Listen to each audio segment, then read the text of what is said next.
Morning, everyone. I'd like to call to order the Judiciary Committee meeting for Tuesday, March 28, 2023. It is 10:02. The committee is going to stand in recess while members caucus. I believe the Republicans are caucusing in 2600 and the Democrats will be in 2D as in David. We stand in recess until we reconvene.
All right, good afternoon. Welcome to the Judiciary Committee. We are going to begin this meeting for today, March 28th, 2023. Are there any comments from my co-chair? None. All right, let's get underway. Right into the agenda. The first item on the agenda is SB 925. It's an act confirming and adopting volumes 1 to 13 inclusive of the general statutes revised January 1, 2023. Is there a motion? Motion to pass. Motion to JF by Representative Stastrom, seconded by Senator Kissel. The discussion. I concur. The good bill ought to pass. Is there discussion? Representative Fishbone. Mr. Chairman, I move that we create a consent calendar, that we move item number 1, which is SB 925, an act confirming and adopting volumes 1 to 13 inclusive of the general statutes revised to January 1, 2023 to the consent calendar. Is there objection to moving this item to the consent calendar? Is there objection to moving this item to the consent calendar? If not, this item would be placed on the consent calendar. Number 2, SB 1040, an act concerning remote notarial acts. It's a JFS LCO 6473. Excuse me. This permits remote. Second. Moved by Representative Stastrom, seconded by Senator Kissel. Discussion. Representative Fishbone. Mr. Chairman, after caucusing this item, I believe it may be consentable. And therefore I am going to move that the matter be moved to consent. I don't know if there's any other comments. Thank you. Thank you, Representative Fishbone. I will ask, is there objection to placing this item on the consent calendar? Is there objection to placing this item on the consent calendar? Seeing none, this item will be placed on the consent calendar. Number 3, SB 1062, an act concerning provision of emergency medical services to an individual who is in a direct contact with or in custody or control of a peace officer. It's a JF. Moved by Representative Stastrom, seconded by Senator Kissel. Representative Fishbone. Thank you, Mr. Chairman. Mr. Chairman, I'm extremely sympathetic as to the language, the intent. Certainly, I watched the video of, I think it was in Atlanta recently, where an individual in police custody ended up dying, and it was very tough watching that. The officer standing around while the person was in cuffs and dying before their eyes. My concern, though, Mr. Chairman, I know we talked about this, and just, for the record, is this language allows one to express desire for that emergency treatment, and the concern is that one expresses that the individual law enforcement meets that need. That need is shown not to be necessary or rising to that level. Person is discharged, let's say, from a hospital back to wherever they're supposed to go, and the individual states it again, therefore invoking the language of this bill. Certainly, I understand the underlying intent, and I do intend to support the bill as it's presented to us here today, and hope that we can move to language before it actually becomes law that addresses the concern. So thank you, Mr. Chairman. Thank you, Representative. I will say what I've said to you in conversation, not in front of a microphone. I take your concern seriously. My hope is that there is language we can find that would deal with that. I make no promises in this building, but I would make every effort to do that. Comment or question from other members of the committee. Representative Howard. Thank you, Mr. Chairman. I just want to align my concerns with the ranking member. I'm in full agreement that when somebody's in the custody of the police, that if they need medical assistance, that should be provided for them and immediately. But in my experience, I know that oftentimes when people are held, an individual is held in local lockup on a bond over the weekend, that becomes sort of a ploy that they use to go out when there may not be a need. So while I fully support the language, all the language contained in the bill, I am interested in that carve out. So I think I'll just vote no today, just as a flag, so we can continue that conversation. But I certainly do take you at your word that you understand it, and I'm in full, I have full confidence that we can address that. So I thank you for that. Thank you, Representative, and happy to have you join the conversation as well. Question or comment from members of the committee? Question or comment from members of the committee? Seeing none, Madam Administrator, if you call the roll, please. Roll call vote on Senate Bill 1062 to JF it to the floor. Winfield, Winfield, yes. Staffstrom, Yes. Flexer, Quinn, Yes. Kissel, Fishbein, Blumenthal, Yes. Callahan, yes, Conley, Curry, Delaney, Dillon, Doucette, Dubitsky, Yes. Elliott, Gaston, yes, Gilchrist, Godfrey, Hall, No. Harding, Hayes, Howard, Johnson, Khan, Labriola, Lesser, Mar, Miller, Yes. Excuse me, yes. Thank you, Senator. Miller, O'Day, Osborne, Pavlock D'Amato, Porter, Sampson, Sims, Veach, No. Walker, Wilson.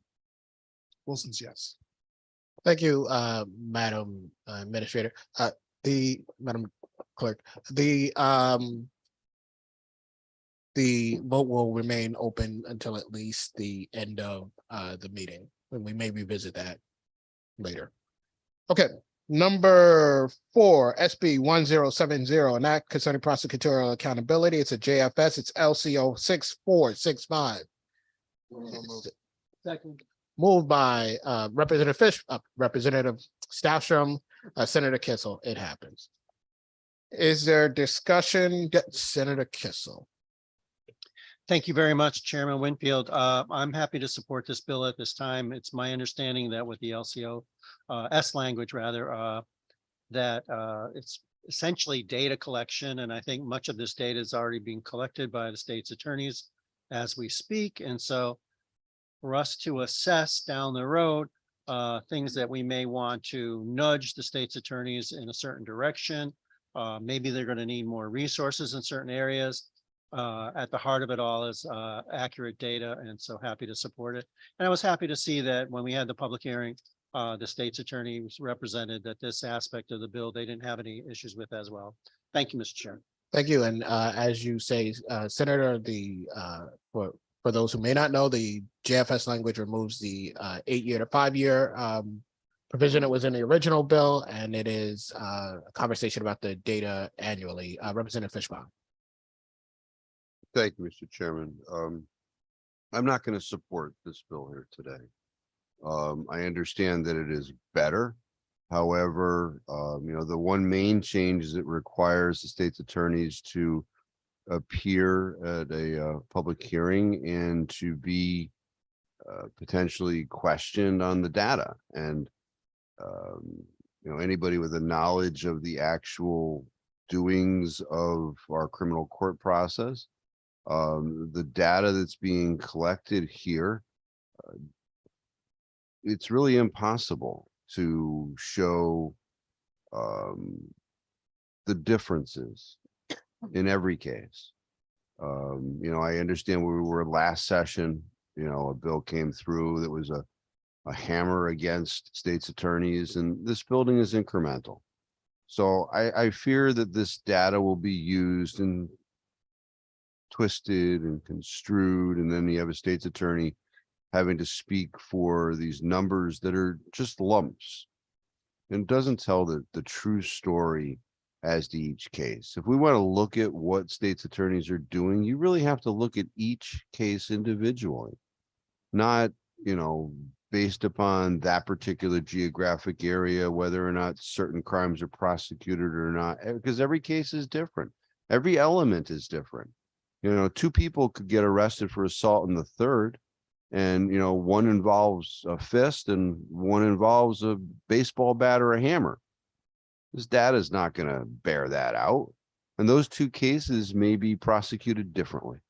So I understand where the advocates want to go, and I intend to vote against. So thank you.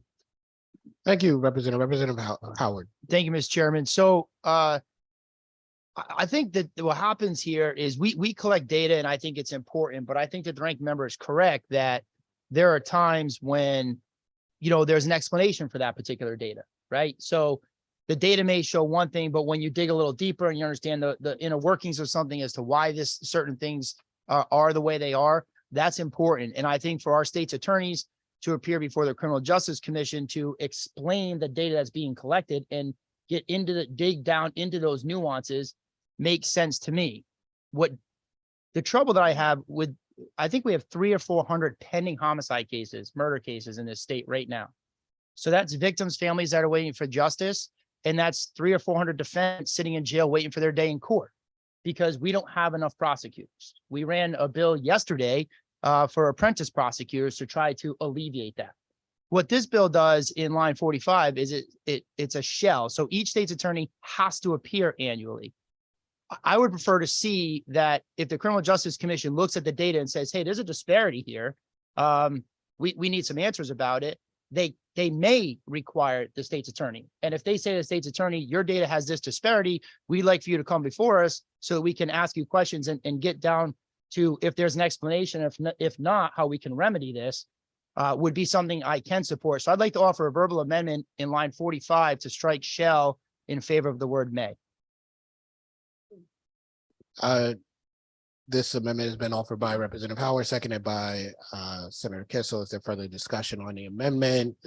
Representative Stafford. Thank you, Mr. Chair. Through you to the proponent of the amendment, what line was that again?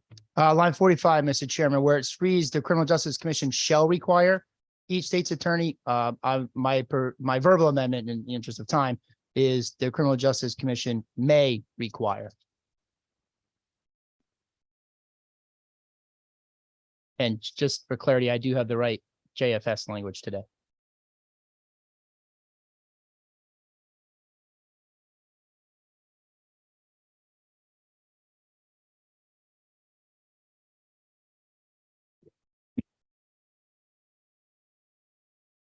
And through you, Mr. Chair, what's the import of the change from shall to may? What does it matter?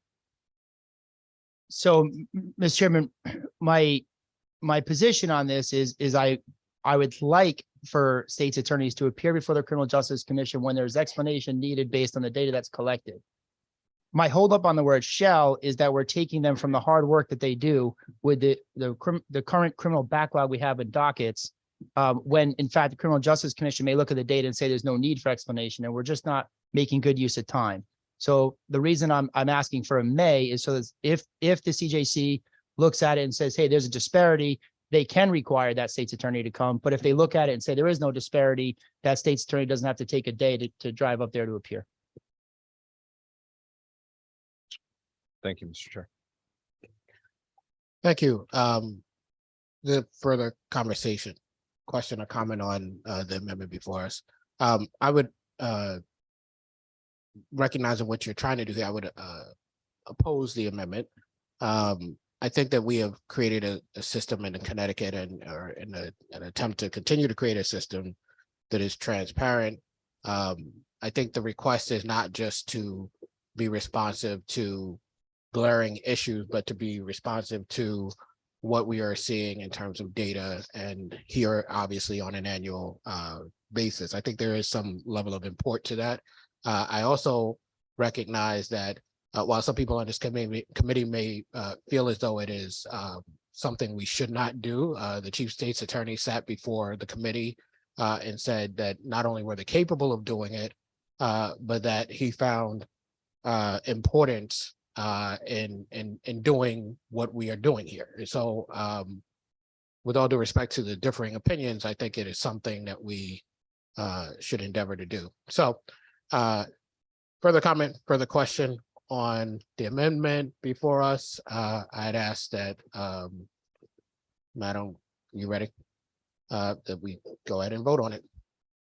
Roll call vote on Amendment A for Senate Bill Yes. 1070. Winfield, No, Staffstrom, Flexer, Quinn, No. Kissel. Fishbein. Blumenthal, No. Callahan, Yes. Conley, Curry, Delaney, Representative Delaney votes no. Dillon, Doucette, No. Jubitsky, Yes. Elliott. Elliot, no. Gaston, no. Gilchrist, No. Godfrey, Paul, Yes. Harding, Hayes, Howard, Yes. Johnson, Representative Johnson votes no. Khan, No. Labriola, Lesser, Mar, No. Miller, O'Day, O'Day, yes. Osborne, Osborne, no. Pavlock D'Amato, Porter, Sampson, Sampson is yes. Sims, Sims votes no. Beach, Yes. Walker, Wilson. Wilson's no.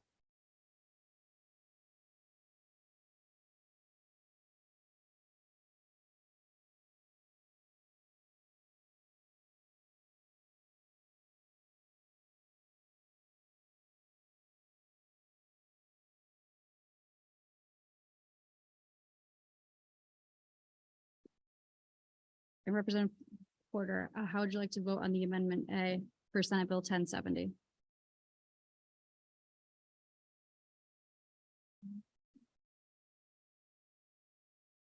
The final tally is 11 voting yay, 17 voting nay, and 9 absent. Thank you, Madam Administrator. The amendment fails. Further comment or question on the underlying bill, Representative Howard. Thank you, Mr. Chairman. I just want to thank you for your comments on it. Unfortunately, I just don't think I would like to support this bill. I just don't think it's good use of the time of our state's attorney to make them come when the CJC doesn't see an issue in the data. So unfortunately, I can't support it. But I do thank you for the dialogue, sir. Thank you, Representative. Comment or question from other members of the committee, comments or question from other members of the committee, seeing none, please call the roll.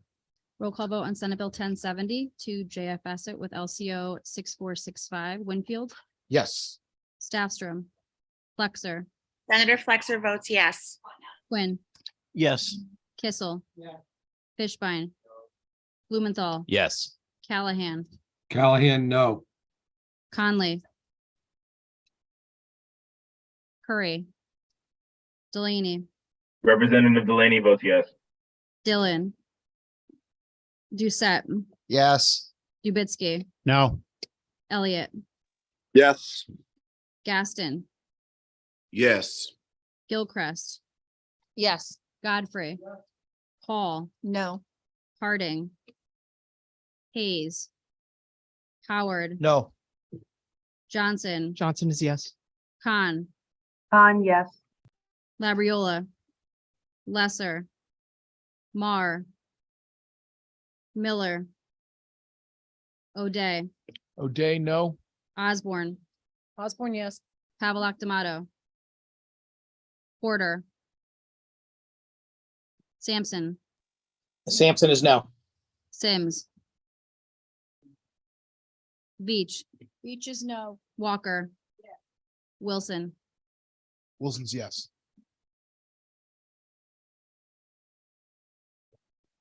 Thank you, and a reminder to the committee, the votes will remain open at least until the end of the committee. We will now move on to number five, HB 6638, an act revising the state's anti-discrimination statutes. This is a JF. Is there a motion? Moved by Representative Staffstrom, second, seconded by Representative Blumenthal. This Senator Kissel. Thank you very much, Chairman Winfield. So I guess by this, we're doing a couple things, one of which is to add the term sexual orientation to our statutes regarding matters by the CHRO.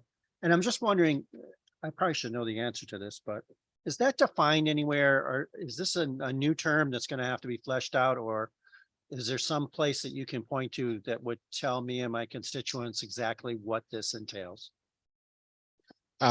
Senator Kissel, in the bill, I would point you to line 143 through 146. It has a definition for sexual orientation. If you want, I will read it to you. If not, sure. Sexual orientation means a person's identity in relation to the gender or genders to which they are romantically, emotionally, or sexually attracted, inclusive of any identity that a person may have previously expressed or perceived to hold. I appreciate you reading that. It doesn't help me to understand exactly what that entails. I mean, I don't know. Do we use the word romantically attracted in any other parts of our statutes? To you, Mr. Chair? Senator Kissel, I have not encountered that, but I would say to you, as probably you would say to me if I were asking you that question, that I'm sure I have not seen every single word in the statutes, but I have not encountered that. All right, well, I don't want to belabor this because we have some heavy duty things coming down the road regarding that, but this one's problematic to me for a couple of reasons. First of all, the whole issue of gender identification, sexual proclivities tends to have heightened awareness throughout the nation and the state of Connecticut and with my constituents. It has found its way into school books, books in libraries, and by that, I just recently read an article about one of the communities I represent where there was a book in a child section that was the subject of a complaint, and the first selectman asked to have it put in a different part of the library, and it had to do with how do you address someone. We see that, and so at least there was a question as to age suitability. So we have that issue out there, and I don't know how that's all going to shake out in that universe. Some people feel very strongly that the gender that one is born with is the one that they need to stay with. Some people feel that it is completely irrelevant, putting forward notions that even men can have babies, and I don't want to get into that debate, but there's certain biological things that are necessary for procreation, and there's a whole issue being debated regarding all those things. So certainly sexual orientation in and of itself raises a whole host of issues. And as much as I appreciate the good chair's reading of that definition to me seemed to be somewhat amorphous. And lawyers are happy to litigate things, and especially if it's a gray area.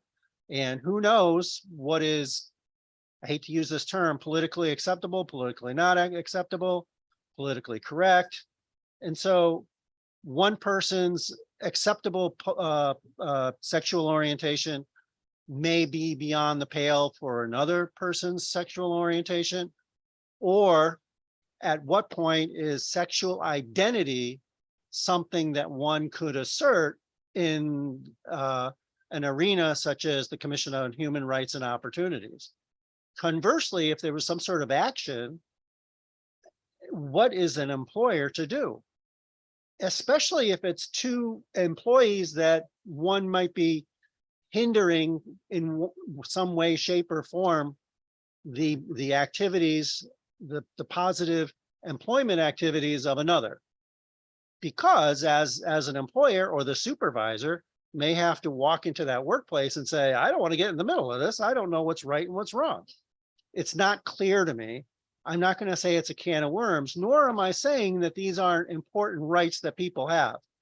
The easy cases are the ones that we can see from a mile away, where we'll say, this person is not bothering anyone.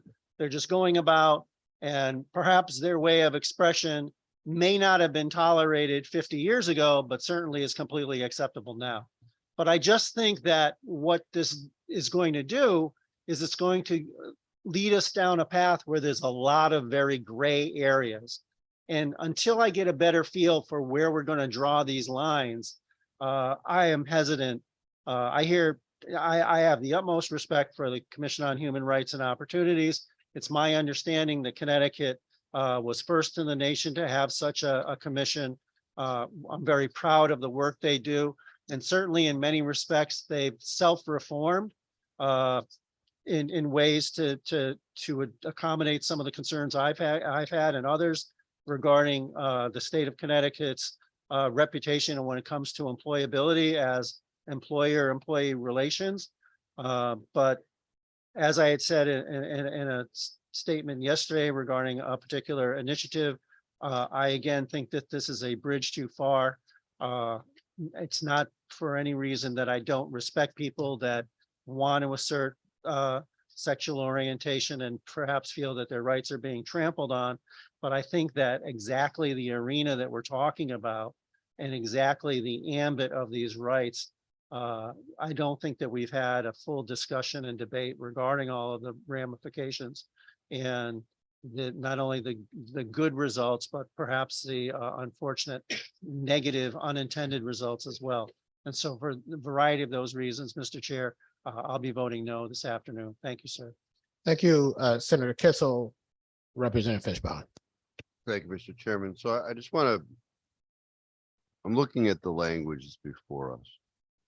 And if I may, Mr. Chairman, through you or to you, this definition of sexual orientation, how is it intended to be employed in this bill? It's, I will say first, I may not answer your question because I'm not sure I know exactly what you're getting at, but I think it's an additive. So it's adding it to the list of items that we currently have in the statute where at the anti-discrimination to our list of anti-discrimination statutes definitions. Okay, so I will point out that in 46A 58, which is part of this bill, section 1, it already has the clause gender identity or expression. So I would assert that we aren't adding that, perhaps we're defining, but moving forward from there, looking at the actual language, which I think it's already defined, but this language that we're being asked to favorably vote on, it expressly says inclusive of any identity. And before I go on, my understanding is the utilization of this is so that one can file a CHRO complaint, right? If you're discriminated against on your sexual expression, that one could file a complaint against your employer. Is that correct? That would be possible. I would just also say that gender identity and sexual orientation aren't the same thing. So just for clarification. Yes, no, that's fine because we're defining. So how is it? So I'll read the entirety of the clause. Inclusive of any identity that a person may have previously expressed. Well, where does it say they had to have expressed that to that employer? I'm sorry, can you rephrase the question? Sure. The clause says that this sexual orientation thing is inclusive of any identity that a person may have previously expressed or be perceived to hold. We don't need to deal with it or be perceived. But I don't see where it says that they have to express it to that employer. I mean, the language clearly says that they may have previously expressed. It doesn't even require that they had expressed it. So am I to understand that if the individual had expressed this romantic attraction to a previous employer, that it's actionable against the current? Representative Fishbaum, I'm not sure I'm understanding what your question. Let me just take it and attack it several things. One, I want to be clear what I mean when I say it's an additive. I mean that it's adding to the statutes in a way such as to update the current definition of sexual orientation to the point of what that permissive language of may have expressed. I think one, you cannot discriminate against someone who you don't know certain things about, right? And I don't think this is saying that you may have expressed it to someone 5, 6, 7, 10 years ago, but you may have expressed it in a space where it contributes to the ability of someone to discriminate against you, and therefore it would become actionable. Okay, moving forward from there, am I to understand from the language that we're being asked to approve that in order for one to have a sexual orientation, that they must have a romantic, emotionally, or sexual attraction to another? That's what the language says. And I mean, it's sort of rhetorical in that an asexual person, my understanding, has no sexual attraction. They are not included in this language. Correct? So we are discriminating against individuals that don't have those things. Well, I think if I said that I was asexual at some point in the workplace and you discriminated against me because of it, it was an expression of my orientation, whether I'm attracted to someone. And not an attraction is a category of attraction, right? So I'm not sure what you're trying to get at there, but I don't think there's a discrimination against asexual people. I don't think it would work that way. Well, the clause says in relation to gender or genders to which they are romantically, emotionally, or sexually attracted, inclusive of any identity that a person may have previously expressed or be perceived to hold. So the inclusive language requires one to have some sort of romantic, emotional, or sexual attraction to another. I mean, that's the language plainly says. So I understand the exchange, I understand where we are, but I think there's work to be done here. So thank you, Mr. Chairman. Thank you, Representative Fishbein.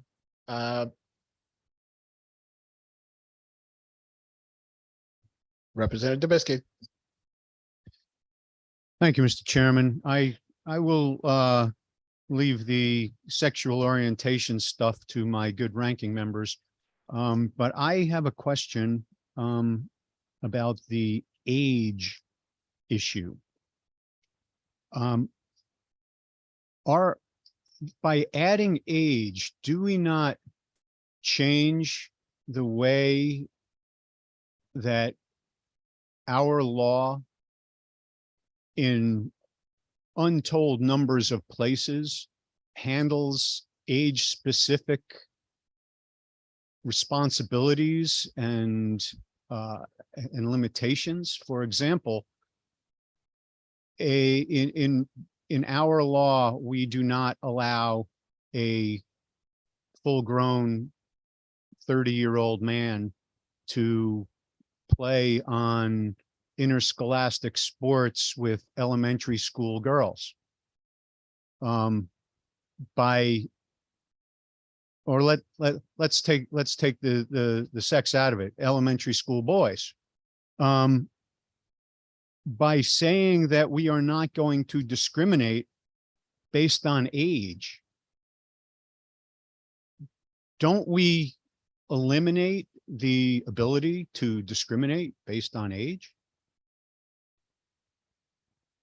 Through you, Mr. Chairman.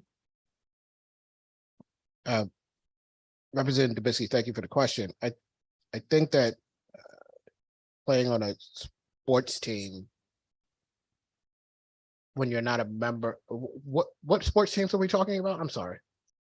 Well, let's say an elementary school interscholastic sports team. Representative Trubisky, the 30-year-old is not a member of that community. They wouldn't play if they were 19 years old. They wouldn't play it. I'm confused about your question.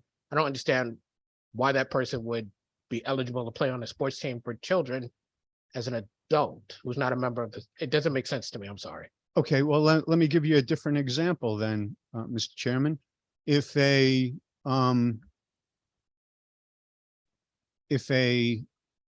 19-year-old wants to purchase a firearm, would this provision not demand that we not discriminate against that individual based on his age?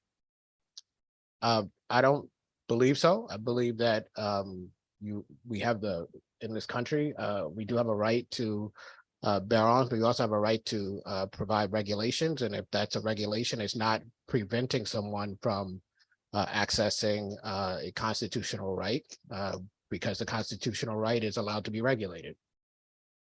Okay, so through you, Mr.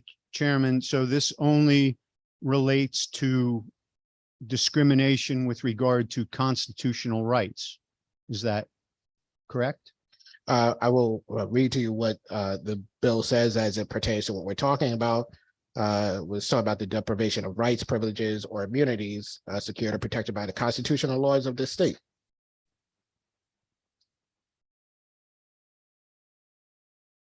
Okay, well, I'm looking at 46A 58, which I believe is the provision that it adds age to. And it's got a whole list of attributes through which we are not allowed to discriminate, including religion, national origin, alienage, color, race, sex, gender identity or expression, sexual orientation, blindness, mental disability, physical disability, status as a veteran, or status as a victim of domestic violence. So is that indeed the place where we would be adding age? Age is one of the, you are in the section that's lines 3 through 10. Age is added in line 9, so it would be added into that section, which is why, in response to your question about what we were doing here, I read off line 5 and 6. Representative Dubisky. Okay, well, it would appear to me that by adding age into this provision, we would be preventing the government and anybody else covered by 46A 58 from discriminating based on age. And it seems to me that discrimination based on age is scattered throughout our statutes, and that this is not well thought out because it contradicts our entire history of discriminating against people based on age. So I can't support this because it just isn't well thought out here. I'm concerned that it creates significant conflicts in our existing law, and those conflicts, as always, will result in extensive litigation. Thank you, Mr. Chairman. Thank you, Representative Dubisky. Comment or question from other members of the committee? Comment or question from other members of the committee? If not, Madam Administrator, please call the roll. Roll call vote on House Bill 6638 to JF it to the floor. Winfield, Winfield, yes. Staffstrom. Yes. Flexer, Senator Flexer votes yes. Quinn, Yes. Kissel, Fishbein, Blumenthal, Yes. Callahan, No. Conley, Curry, Delaney, Representative Delaney votes yes. Dillon, Dillon votes yes.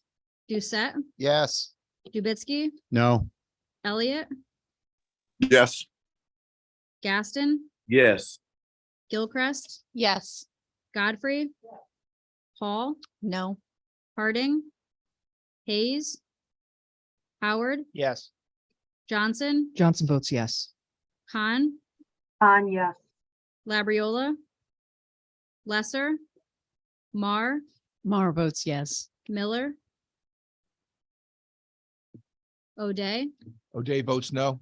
Osborne, Osborne votes yes. Havelock Tomato, How about Tomato votes no? Porter, Sampson, Sampson is no. Sims, Sims votes in the affirmative. Beach, Beach is no. Walker, Wilson. Wilson votes yes. Thank you. Next we'll have number 6, HB number 6667 an act addressing gun violence at JFS LCO 6464. Is it moved by Representative Staffstrom, seconded by Quinn, Representative Quinn. Sorry. They come in sometimes at the same time. Representative Staffstrom. Thank you, Mr. Chair. Mr. Chair, this is the governor's bill, which has been submitted to the committee addressing gun violence. We don't need to go back any further than yesterday to see that gun violence continues to be a scourge on our nation. We saw 3 9-year-old kids gunned down in their school yesterday, as well as 3 of their teachers, of folks who were in that school trying to help them learn. There are families throughout a community in Nashville that are struggling to pick up the pieces today, just like there are communities all over the country. In addition to that, Mr. Chair, we don't need to look back much further than this past weekend to see the scourge of gun violence on the streets of our own cities here in Connecticut. Most of us on this committee, I think, have had the unfortunate opportunity to meet with victims of gun violence in our own communities and in our own neighborhoods. You know, Mr. Chair, we are thankful in Connecticut that we have not had as big a high profile shooting as we saw in Nashville as we did here in the last 10 years since Sandy Hook. But we are reminded weekly of the epidemic of gun violence that this country is suffering because of what happens on our streets. The bill before us, Mr. Chair, speaks to address gun violence in a number of ways.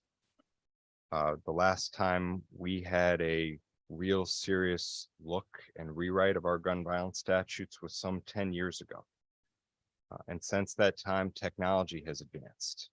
The manufacture of firearms has advanced, and we seek to close a number of loopholes in this bill in our assault weapons ban and by stopping the flow of illegal ghost guns into our community, which we heard testimony and have heard repeatedly from our mayors and police chiefs are showing up with increasing frequency on our streets.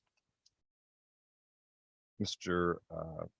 Chair, this bill also looks at conforming, I think, with some of our reasonable expectations of our citizens on what is and is not allowed in Connecticut. It prohibits open carry of firearms.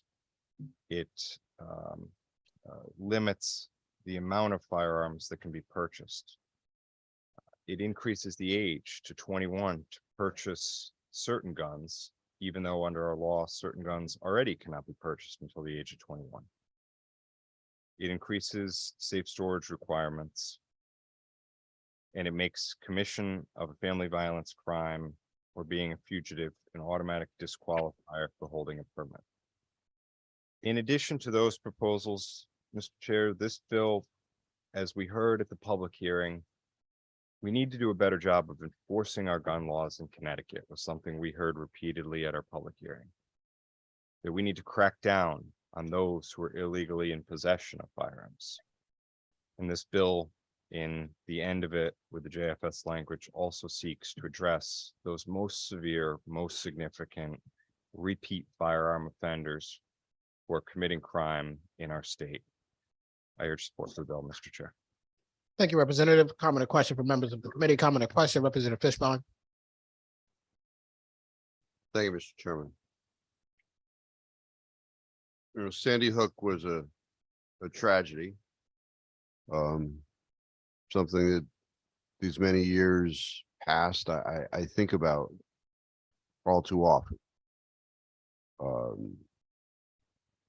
But the simple fact of the matter is, when that tragedy occurred, upwards of 30 different laws that were in place at that time were broken by that individual.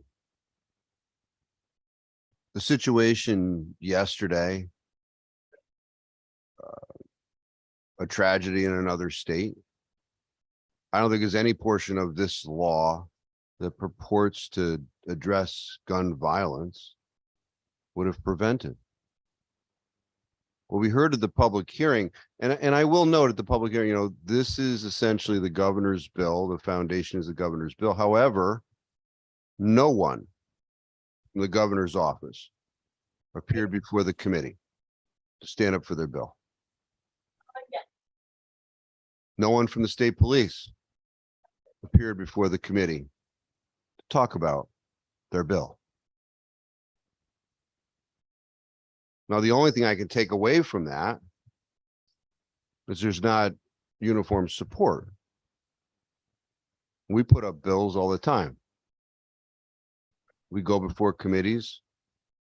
We talk about the problems. We try and work on language. Not with this. The term ghost guns, it's a manufactured term. Basically what it means is a firearm without a serial number. Well, up until 1968, no firearms in this country had serial numbers. And presently it's illegal for one who is a prohibited person to be in possession of a firearm, whether it's got a serial number or not. And further, if somebody creates one of these unserialized firearms and they want to transfer it to another individual, for almost 10 years now in this state, it's been a requirement that any transfer has to be approved by the state police. In order to get that approval, you need a serial number. I didn't recall any mayor coming before us and saying that they have a problem because people are being found with unserialized firearms and they can't be prosecuted. The whole ghost gun bill went into place in 2019. The federal law hasn't changed with regard to that. I don't know how that possibly addresses gun violence. I don't think any member of my caucus is in favor of gun violence. In fact, I would assert that members of my caucus are opposed to all violence. Knives, baseball bats, all of those things. It's improper for another human being to employ violence against another human being unless in self-defense. Before I got up here many years ago, I was, as many of you heard, I was an anti-gun individual. I didn't think anybody should own a firearm. Then I've changed over the years. I've certainly learned differently. But I understand, the public hearing, it was quite clear there were people that came before us that just wanted to ban guns. And that's troubling because I want to have the debate about the language. But I understand the goal. And I think that underlying philosophy permeates some of what's before us here today. Being able to purchase more than one gun in a 30-day period does absolutely nothing for this specter of gun violence. I don't want dangerous people to be in possession of firearms. It's fundamental. So if a dangerous person purchases a firearm, them getting another firearm, does that make them more or less dangerous? In my opinion, they shouldn't have been able to purchase the first firearm in most instances. What we hear is that this will prevent straw purchases. Well, straw purchase, another made-up term, is basically where one goes into a gun store and purchases a firearm with the intent to sell to another. Well, one of the forms you have to do when you purchase a firearm is a federal form. Question number one, are you buying this gun for yourself? If you lie on the form, it's a felony. We put in place a law, I believe it was 2012, that requires that if anybody's guns are lost or stolen, You're required to report that to the police within 72 hours. You learned it was lost or stolen, or you should have learned it was lost or stolen. That was put in place to ostensibly address the individuals who were in possession of firearms. Gun was sold to someone else. Investigation incurred. Police came to the individual. Individual says, well, the gun was lost. It was stolen. So one who purchases more than one firearm and, straw purchases are illegal, but the firearm is found in the course of commerce, they're going to be pinched for violating the reporting law. So more than one firearm per month does absolutely nothing here. We have another provision that wasn't addressed previously, and it requires an additional license for sellers of firearms in Connecticut. Well, most people don't know that they're already licensed by the feds. You need an FFL, a federal firearms license, to sell firearms in Connecticut. So why does the state want to go there? Well, you have to look at the revocation proceedings. So the law says that you can't sell a firearm unless you have this special state license, right? So how can they revoke it from these individuals? They could be late on their taxes. They're going to lose their license. That's one of the provisions. They could be determined by the commissioner to not be a suitable person. Those of you that have practiced in this area or appeared before the Board of Firearms, you will learn that, the suitability standard, extremely gray. Making a misleading representation to the public. Now, what is that? I'm going to be open on Mondays, but I'm not. We don't know. And the fines that are in here, $25,000. It's quite clear what this bill tries to do. Tries to go after an industry. There's no other statute in this state that has a $25,000 fine.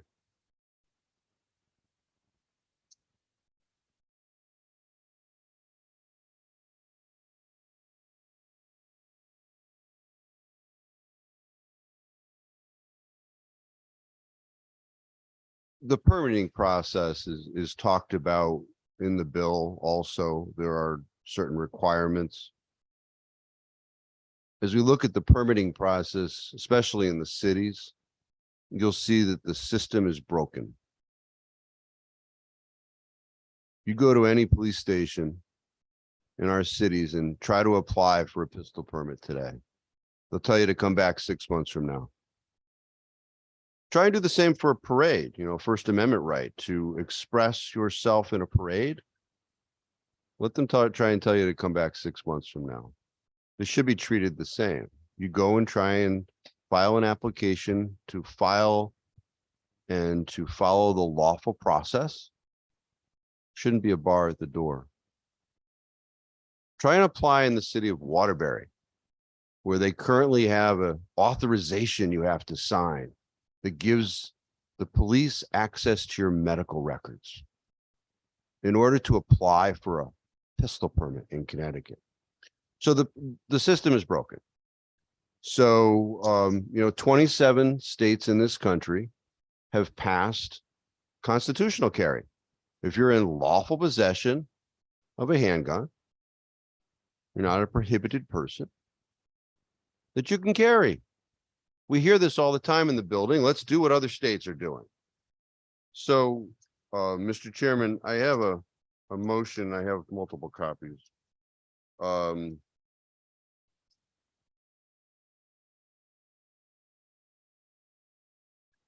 don't know how you want to handle the proposed amendment.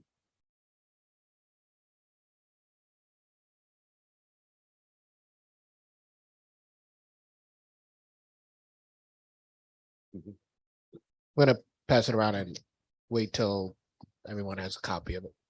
Give me help.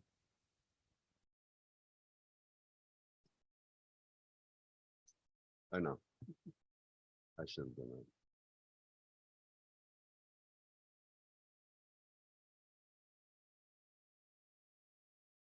that. While it's going around, you can explain what your amendment does, though. Sure, thank you, Mr. Chairman. Basically, it says in lines 50 through 52, well, it strikes the bill that's before us. And it says that no person shall carry a pistol or revolver upon his or her person except as provided in subsection C, or when they're within their dwelling, house, or place of business, which is part of the existing statute. And we look at parent C, it says an individual who is 21 years of age or older and is otherwise is not otherwise prohibited from possessing a firearm as provided in subsections 2 through 10 inclusive of subsection B of section 29-28. So very clear, we have prohibited persons in Connecticut. You're not allowed to possess. You've been convicted of a felony, convicted of 1 of 10 misdemeanors within the last 10 years, 20 years, not convicted of 21A279, which is the possession of illegal drugs within the last since 2015. Mental health issues would also preclude your possession of a firearm. Absent those things, you can carry a firearm. If the cities are going to deal with violating constitutional rights, then we do what other states do. So I move the amendment.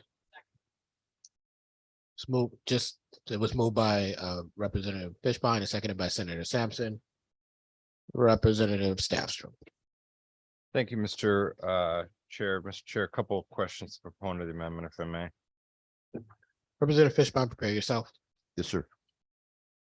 So, Mr. Chair, as I understand this, this would effectively remove the suitability requirement that currently exists in our statute in order to get a firearm permit. Is that correct? Representative Fishbein, Yes, it would.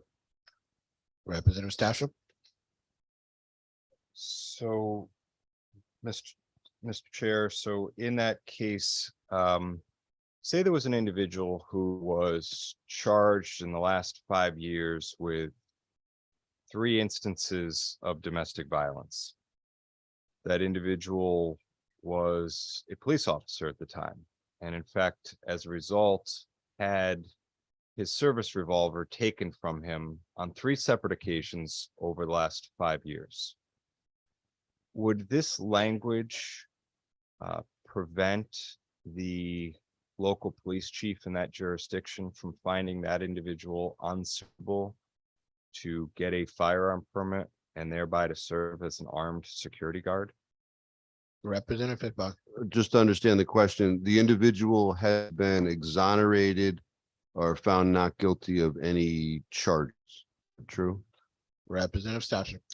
Well, that's a compound question, Mr. Chair, but I think what I would say is certainly the individual has not been exonerated. Whether they have been found guilty or not, I guess take the hypothetical that they have not been found guilty, but have been charged on 3 separate occasions. Through you. Representative Fishbein. So understanding that, in America, we are innocent until proven guilty. So assuming, and I think I heard correctly, that the person does not have a conviction, then they would be permitted to lawfully carry. Representative Stafford. Thank you, Mr. Chair, and I'm gonna ask my colleagues to oppose the bill based on that answer. This is not a hypothetical. This was actually a situation I faced just last week in a case I was involved with. So these are the types of situations that we face every day, and is why our laws allow local police to use their judgment on whether someone is suitable to carry a firearm or not. In addition to that, the other major problem with this bill is frankly lines 1 and 2 that strike the underlying bill in its totality, which I believe would make Connecticut less safe than the bill as proposed that seeks to, among other things, close some of the bans on our assault weapon statutes. So I ask my colleagues to vote no. Further comment or question from members of the committee? Further comment or question, Representative Dubisky? Thank you, Mr. Chair. When we had the public hearing on the underlying bill, we heard some statistics. We heard people talk about what states are safer than others and where more guns were, et cetera. And we've all heard the saying, lies, damn lies, and statistics. Statistics can be used in any way, depending on where you get them and how you manipulate them. So when I want to really understand crime statistics, I go to the source, which is typically the FBI Uniform Crime Statistics. And when you look at the violent crime rates in the states around the country, a couple of things jump out. People have said Connecticut is pretty good, is one of the better states. Well, that's true.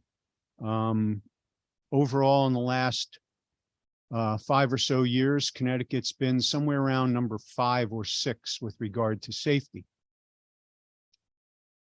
So we're not the best, we're not the worst. So who's the best? And what are their gun laws? Well, you don't have to go far to find the best states. Maine, New Hampshire, Vermont. Maine, New Hampshire, and Vermont all have constitutional carry. Meaning that in Maine, New Hampshire, and Vermont, if you are an adult of sufficient age and you can pass a background check, instant background check, you can walk into a gun store, buy a gun, and walk out. There's no permit. Yet Maine, New Hampshire, and Vermont have a far lower violent crime rate than does Connecticut, which has, I'll use the word massive amount of regulation with regard to permitting. To get a permit in this state, you have to apply to your local municipality. Very often, the municipality won't even accept your application for 6 months or more. Then once you apply, you have to obviously pay a fee and then wait. Some of those applications are taking a year. So that's now 18 months and you don't have anything yet. If you're denied for any reason, you can appeal. The appeal process can be 2 to 3 years. If you're granted a permit, you now have to go and get another permit from the state before you're allowed to buy a firearm or carry one outside of your town. Yet all that doesn't make us any safer than Maine, New Hampshire, and Vermont. And because that doesn't make us any safer, and because states like Maine, New Hampshire, and Vermont, who have constitutional carry, are typically safer and have a far lower violent crime rate than do states like Connecticut. 24 other states, in addition to Maine, New Hampshire, and Vermont, have implemented constitutional carry over the last few years. Connecticut is going in the wrong direction. It's going backwards. Other states are following the trend of the safest states in this country. Connecticut is not. So I support this amendment. I support the ability of law-abiding citizens to purchase and carry a firearm, as is our birthright under the US Constitution and under the Connecticut Constitution, as is very often necessary to protect ourselves and our families, as we heard over and over again in the public hearing.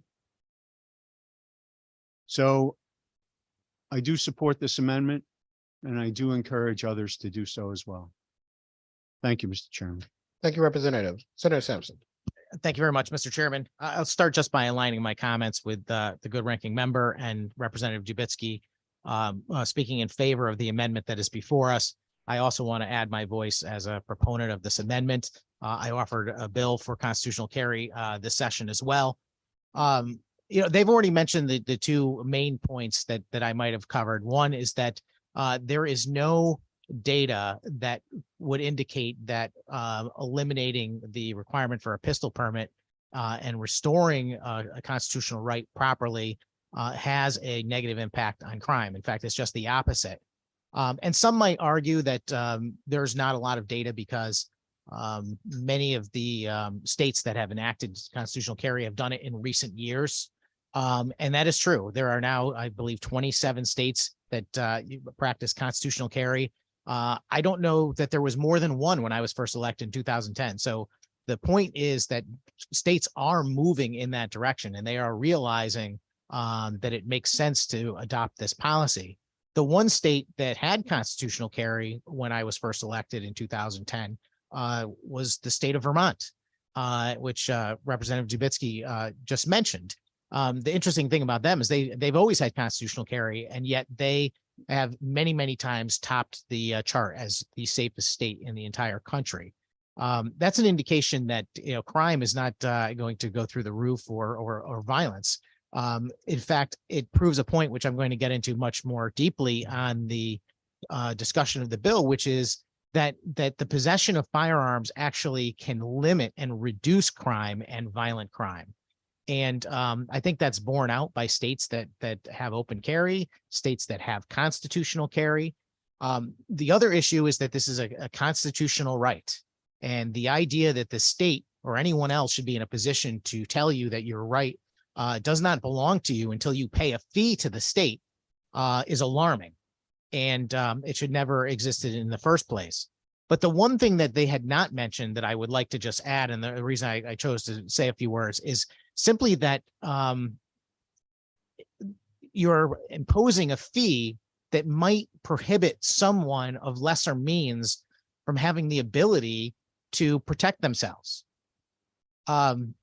We've already talked here and at the public hearing and over time about the impediments to become a lawful firearm owner and carrier of firearms in the state because of all of the stringent requirements, not to mention the failure of the current system to facilitate the obtaining of a pistol permit in certain jurisdictions, and the failure of the permits to be issued in a timely manner.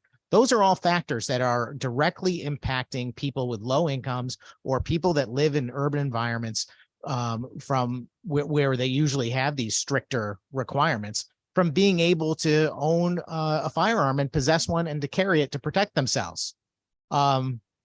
There's long conversations in this building all the time about systemic racism. Well, that's a systemically racist policy. The fact that in urban environments, our major cities, it is much more difficult to exercise your constitutional right to defend yourself. And that is something we should fix. Constitutional carry takes a giant leap forward, Mr. Chairman, and I would encourage my colleagues to support this amendment.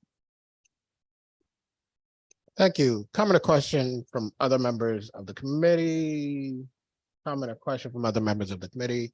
If not, I'd just like to allow myself with my co-chair and also say that permitless carry, constitutional carry, however you look at it. It is true that some of the least violent states in terms of gun violence have permitless carry. It's also true on the other end. Do with that what you will. And with that, Madam Administrator, please call the roll. Roll call vote on Amendment A for House Bill 6667, Winfield. Staffstrom. Flexer. Senator Flexer votes no. Quinn. No. Kissel. Yeah. Fishbein. Blumenthal. Callahan. Callahan, yes. Conley. Curry. Delaney. Representative Delaney votes no. Dillon. No. Doucette. No. Dubitsky. Yes. Elliott. No. Gaston. No. Gilchrist. No. Godfrey. Paul. Yes. Harding. Hayes. Howard. Johnson. No. Khan. No.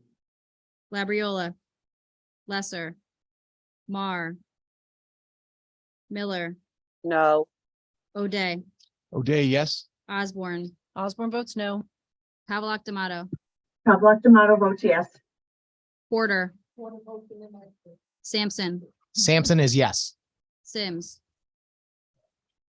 Beach. Beach is yes. Walker. No. Wilson. Wilson is no.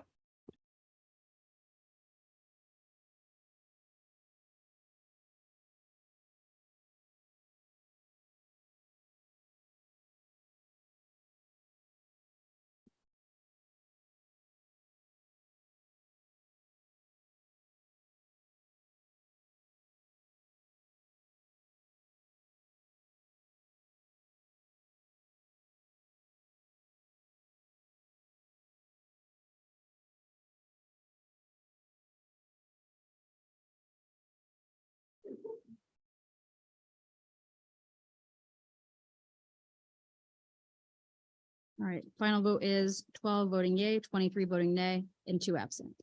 Thank you. The amendment fails. Further on the underlying bill. Representative Fishbein. Thank you, Mr. Chairman. Mr. Chairman, in the bill itself, the language adds references to federal law. We already have statutory disqualifiers. There's many of them that prohibits one from being able to be in possession of a firearm. In the language, we expressly carry over portions of federal law, specifically 18 USC 922 G2, G4, and G9. So G2 is a fugitive from justice. So that makes some sense. G4 is one who's been adjudicated as mentally defective or is committed to a mental institution. Makes sense. G9 is one who's been convicted of in any court of a misdemeanor crime of domestic violence. Okay. But you question why they didn't pull the rest over. So drug addicts. G3, one who is an unlawful user or addicted to any controlled substance. So I guess public policy wise, the proponents are saying that drug addicts should be in lawful possession of firearms. I don't agree. But, you know, one who has renounced their citizenship, barred under federal law, but it's not one of the things that we're pulling over into this statute. So one who's renounced their citizenship, I just don't understand. You know, it doesn't make sense to me that we allow hunting with handguns in state forests, but a mom who has a restraining order against significant other and has a permit to carry can't go hiking with her kids and protect herself. Doesn't make any sense. I mean, a lot of people don't realize that a hunter can have a handgun in a state forest, but an individual who is permitted by the government to carry a handgun for personal protection loses their right to protect themselves once they enter the forest. That just doesn't make sense. So, Mr. Chairman, I have an amendment that would permit that, and I know I did give you half of the stack. I'm going to give the other stack to this side of the aisle. And I move proposed amendment A, which expressly says that the Legislative Commissioner's Office is authorized to make any technical changes or conforming changes so as to permit one who holds a valid permit to carry a pistol or revolver to carry that pistol or revolver covered by such permit in any state park or state forest. So moved.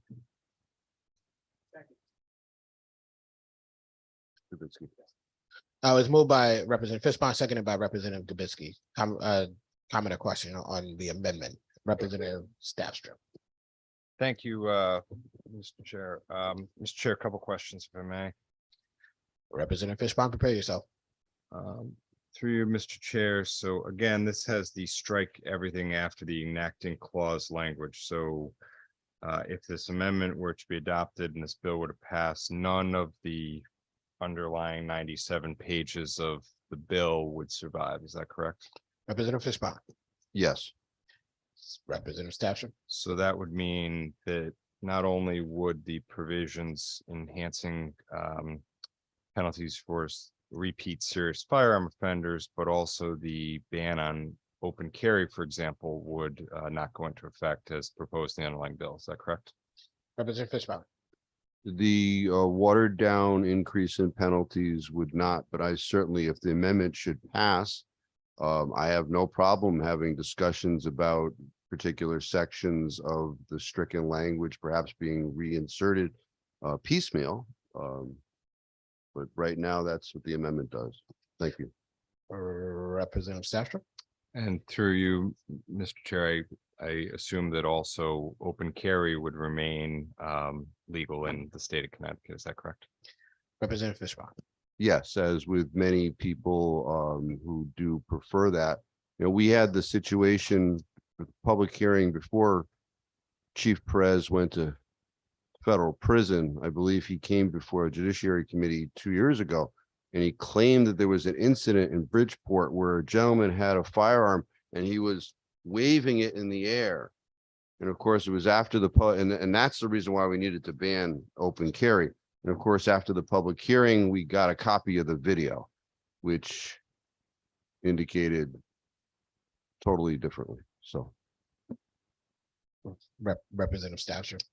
Thank you. That wasn't quite my question, Mr. Chair, but I'll move on. So the as I take this in line 6 of the amendment, this would apply to any state park, which I take would involve any of our state beaches, Hammonasset, Rocky Neck, and would include any day of the week. So say 4th of July when the beach is packed.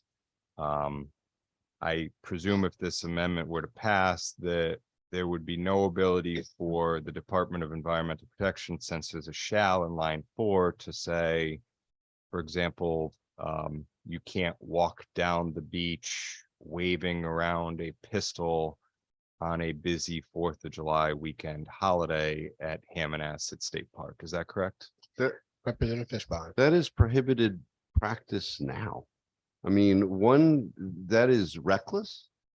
That is not what we see individuals. I challenge, please, if that has happened, let me know. I really seriously doubt that one who has gone through the many hurdles and challenges of getting a permit would act in such a reckless manner. Certainly one who is permitted to be able to protect themselves outside of home or place of business by utilization of a handgun, that is something that is near and dear. It is a cherished right. And I'm not sitting here advocating for, waving firearms around. However, on the other hand, if somebody is attacked, and people are taken advantage of in our state parks and forests, and they have been permitted to use such an instrument to defend themselves, they should not be barred merely because they have stepped onto state property, forest, or land. It shouldn't be any different. Representative Stasher. Thank you, Mr. Chair. Mr. Chair, I guess I'll leave my questioning there, and maybe waving around goes a step too far, but my read of this language, it would not prohibit someone in a bathing suit, or I guess dressed any way they see fit, from strapping a pistol or revolver to their side and walking down the beach on 4th of July weekend at Hammonasset State Park. I don't believe that improves public safety. I don't believe it improves use and enjoyment of our parks. This amendment also would strike everything in the underlying bill, which I do support. And so for those reasons, among others, I oppose this amendment and ask my colleagues to vote it down. Representative Fishbane. Yes, just briefly, I certainly do not advocate for someone walking in our state parks or forests with a samurai sword or a knife or anything like that. That would be, in my opinion, improper conduct. I highly doubt that if this were to happen, and perhaps we relook at it after the amendment passes, if that becomes a concern, then we can roll it back. But I highly doubt that should this amendment pass and this become law, that you're going to see, a bunch of cowboys on the beach. So thank you, Mr. Chairman. Thank you. We don't know who's a cowboy and who's not. Senator Sampson. Thank you very much, Mr. Chairman. The Second Amendment is a fundamental natural right that every person in this room and across our great country possesses by virtue of being born. And that natural right stems from the recognition that we have the natural, innate, inborn right to defend ourselves. And what is amazing here is that the state of Connecticut has sought to decide where it's appropriate for someone to be able to defend themselves. And that's the problem with the existing statute that prohibits someone from carrying a firearm in a state park. I want to just make a couple of points about the conversation that was just had. First off, brandishing a firearm is a completely different thing from merely possessing or carrying a firearm. And in fact, it's already a crime. So all of the examples that were mentioned about brandishing or waving around a firearm are already against the law.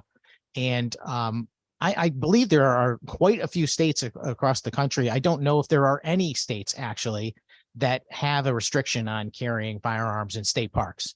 But I doubt that if they, the states where it is perfectly lawful, which maybe all of them, except for Connecticut, that kind of activity occurs. So to me, that is a specious argument. Respecting the chairman, the amendment is not about beaches, it's about state parks. Based on the conversation, it sounded like he would almost be in favor of the amendment if it were not for beaches. And I would simply suggest that if that's the case, then we should have that conversation. Because any movement in the proper direction to restore the right of people to defend themselves in state parks, to me, is a victory for freedom and for the opportunity for people to restore their natural rights in Connecticut. The bill that we're going to be debating that this proposes to amend is a laundry list of items that pick apart natural rights of citizens.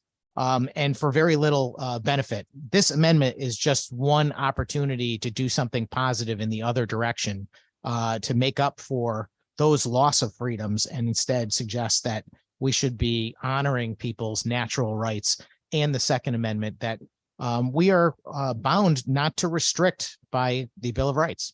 Thank you, Mr. Chairman. Thank you, Senator. Comment, question or comment from other members of the committee? Question or comment from other members of the committee? If not, Madam Administrator, please call the roll. Roll call vote on Amendment B for House Bill 6667. Winfield, No. Staffstrom, No. Flexer, Quinn, No. Kissel, Fishbein, Blumenthal, No. Callahan, Callahan, yes.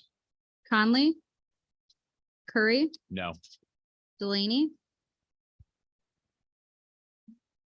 Dillon, No. Doucette, No. Dubitsky, Yes. Elliott, No. Gaston, No. Gilchrist, Godfrey, No. Paul, Yes. Harding, Hayes, Howard, Johnson, No. Khan, Khan votes no. Labriola, Lesser, Mar, No. Miller, Miller, no. O'Day, O'Day, yes. Osborne, Osborne votes no. Havelock Tomato, Tomato votes yes. Porter, Sampson, Sampson is yes. Sims, Veach, Beach is a yes. Walker, Wilson. Madam Administrator, Yes, Senator. Senator Lester is a no. Madam Administrator, Yes, Senator. Senator Flexer votes no. Thank you, Senator. Madam Administrator, Yes, Representative. Representative Delaney votes no. Thank you so much. Madam Administrator, Yes, Representative Gilchrist votes no. thank you, Representative.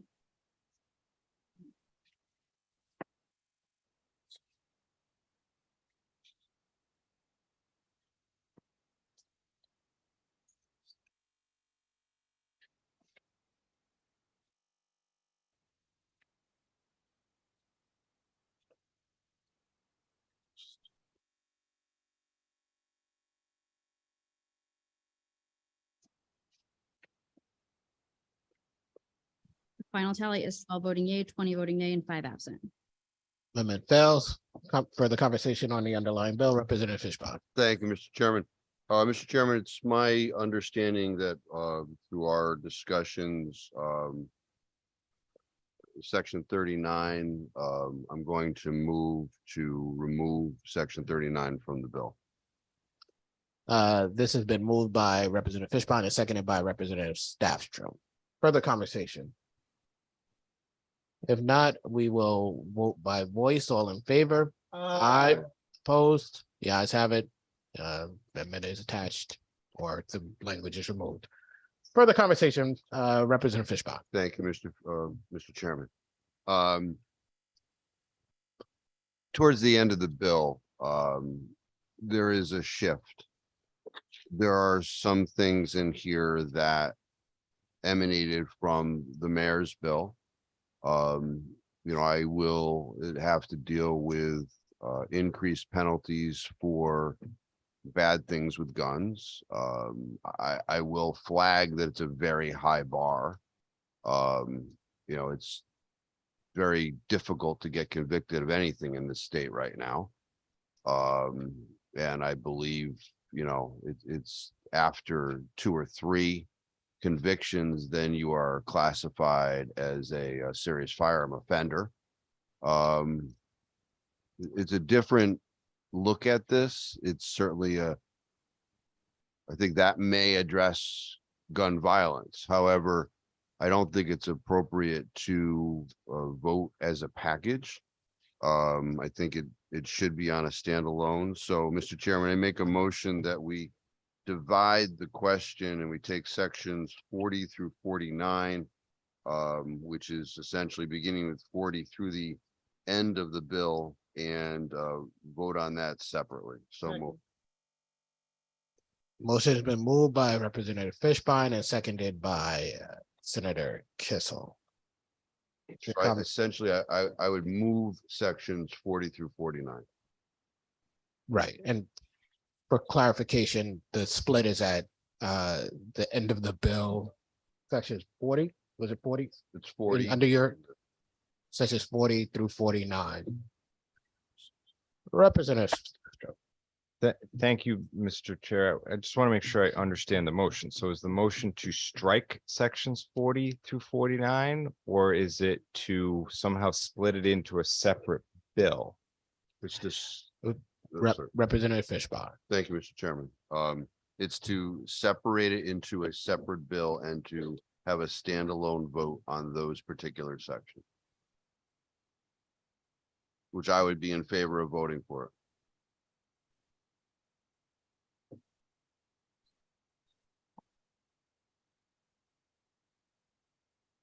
So I just want to be clear. So it's a motion to divide the bill. Yes, I believe that's the underlying motion that needs to be disposed of first by the committee, and then once it's divided, then the vote would occur. If that happens, yes.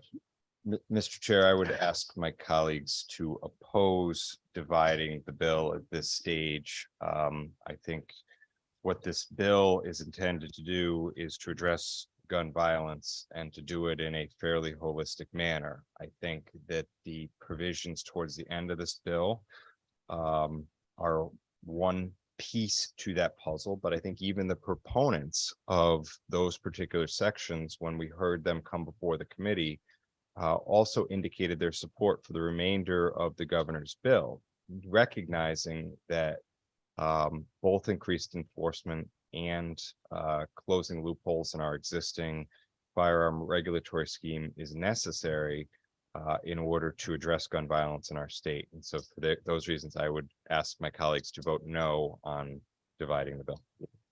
Thank you, Representative Stasha. Representative Howard. Thank you, Mr. Chairman. I just want to make sure I understand what we're doing is dividing the current 97 page bill into 2 smaller parts. Is that correct? What we're doing is voting on the question of whether or not we should divide the bill as you described. All right, thank you. Look, there's 187 of us up here that make laws, and we often disagree, and that's healthy. That's healthy for everybody. But one thing I hope we can agree on is that each of us comes here to be the voice of the individuals who have represented us. And certainly we can not take bills and divide them into several sections. We'd never get anything done. But this is a 97 page bill that frankly started as 2 very separate bills and have now been combined. So I hope in the spirit of a democratic republic, in the spirit of the civility in which that we operate, my colleagues will join me in voting yes to divide this. So each of us can make our independent voices heard on those very divided concepts as they started. And how everybody votes on that is fine. But again, what we've done, we've taken two bills and merged them into one. And folks may not want to vote on the same on the 2 of them. And I think in the interest of procedure and doing things correctly, we could at very least agree that the individuals on this committee have the opportunity to vote independently on those 2 very separate concept. So I hope my colleagues will join me in voting yes. Thank you, Mr. Chairman. Thank you, Representative Howard. I would just say that there are a lot of things that I don't want to vote on that I vote on, and a whole lot of things. But so I would be a little bit careful about characterizing this as correct or incorrect. I think we put together many concepts over the course of the time that we are here that we feel fit together and have discussions. I would say that many people know that the concept that we're talking about now with the mayor's bill, I've raised question about. So whether I want to vote on that at all is a question, but it's here. So we are voting on the motion before us, which is to divide. If there are questions or comments about that, I will take them. If they're not, we will call the roll. Comment or question? Comment or question? Madam Administrator. Roll call vote on dividing the bill for House Bill 6667. Winfield, No. Staffstrom, Flexer, Senator Flexer votes no. Quinn, No. Kissel, Fishbein, Blumenthal, No. Callahan, Callahan, yes. Conley, Curry, No. Delaney, Dillon, Representative Delaney votes no. Representative Dillon. Dillon votes no. Thank you. Doucette, No. Dubitsky, Yes. Elliott, No. Gaston, No. Gilchrist, No. Godfrey, No. Paul, Yes. Harding, Hayes, Howard, Yes. Johnson, No. Khan, Khan is no. Labriola, Lesser, No. Mar, No. Miller, Miller votes no. O'Day, O'Day votes yes. Osborne, Osborne votes no. Havelock D'Amato, Pavlik Tomato votes yes. Porter, Sampson, Sampson is yes. Sims, Beach, Beach is a yes. Walker, Wilson, Wilson is a no.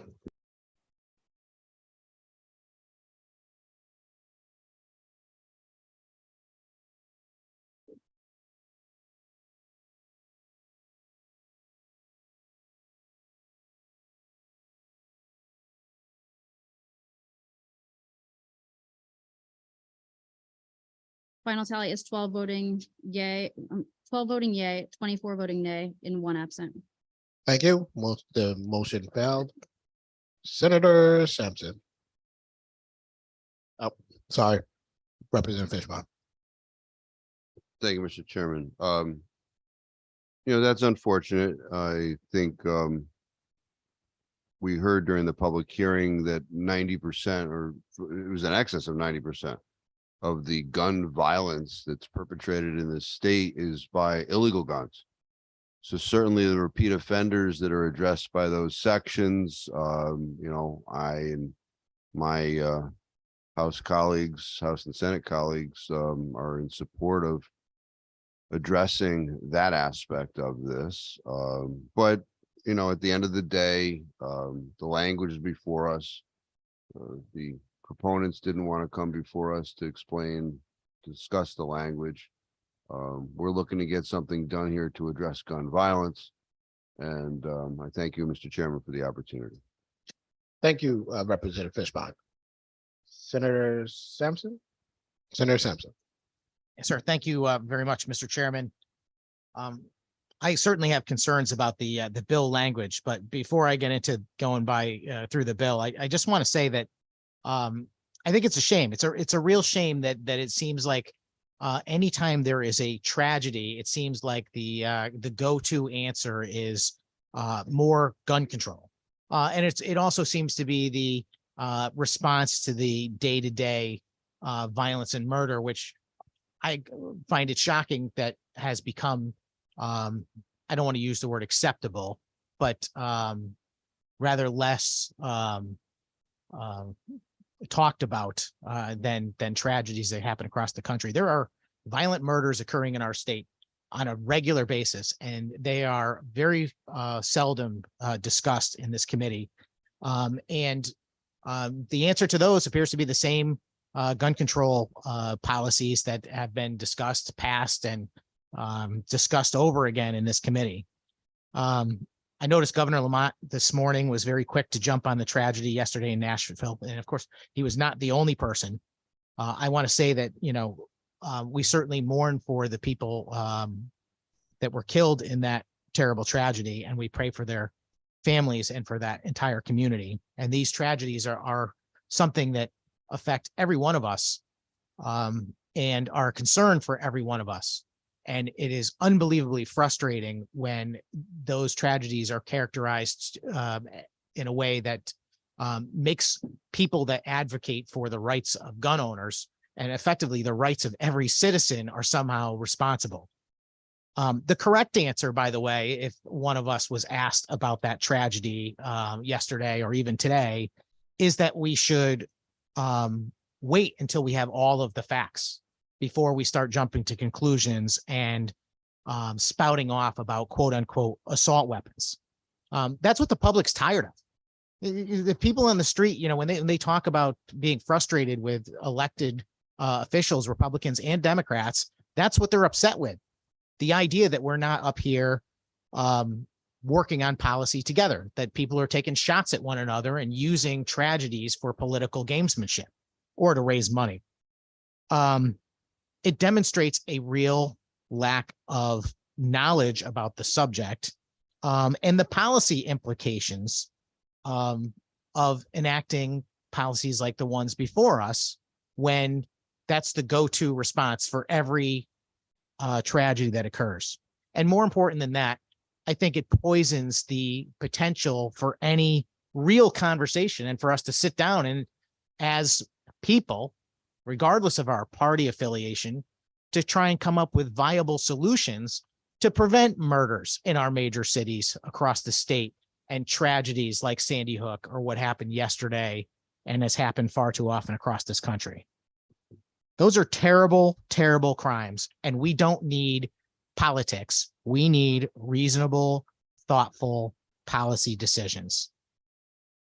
It cheapens the debate and it cheapens the value of our representation when we engage in that kind of conversation.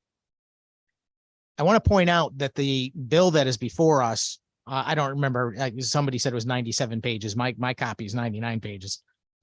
It's a laundry list. It is a laundry list of what I would characterize as victimless crimes. If you go through the list, the open carrying a firearm, the possession of a ghost gun, which obviously incorporates so much more than is being described by people who are actively in favor of ghost guns. It doesn't just capture people that file off the serial numbers and then commit crimes. We're all against that. It captures a lot of people that are innocent people that are manufacturing firearms because they're very interested in the activity, but they're not criminals and they shouldn't be treated that way. Quote unquote bulk purchases, new licensing requirements, raising the age to purchase a long gun, storage requirements, expanding the ever-growing list of quote unquote assault weapons. Every one of those things is victimless. Merely engaging in any of these activities doesn't harm a soul. Not a single thing on the list harms anyone by themselves. And turning these laws into, or turning these proposals into punishable laws, on the other hand, that does harm people. These laws will, if passed, cause decent, honest, law-abiding citizens who would only use their firearms in the defense of other people and themselves, of course, it will turn them into criminals overnight. And that's just absurd.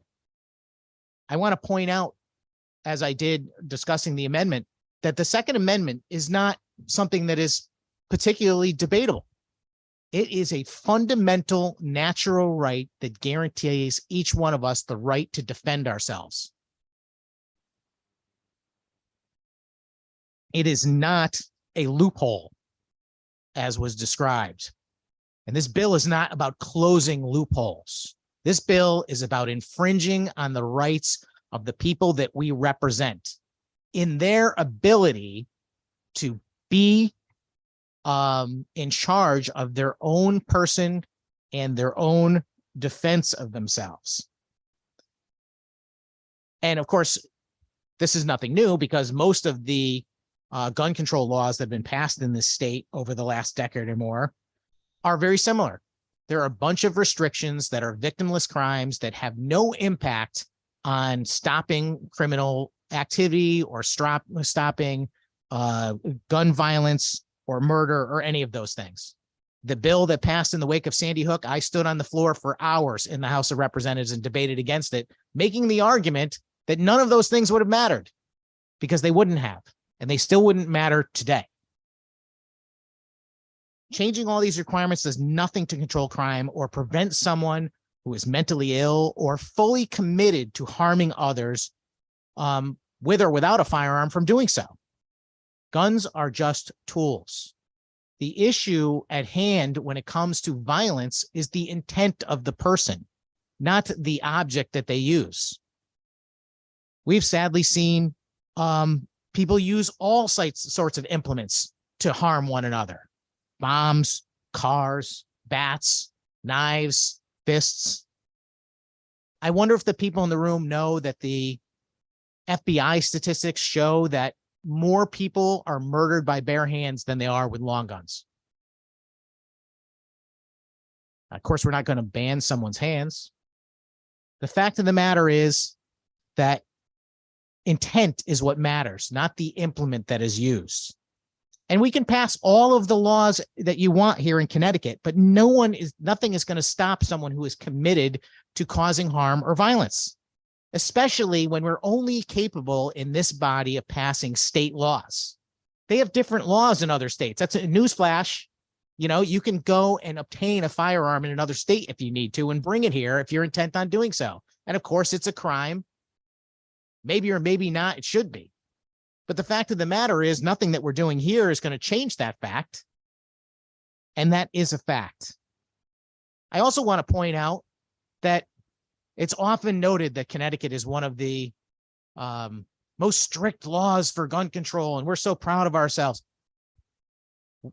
The people that say that are getting very lucky that we have not had another Sandy Hook since, because there is absolutely nothing that has been done by this body or this governor or his predecessor to change that.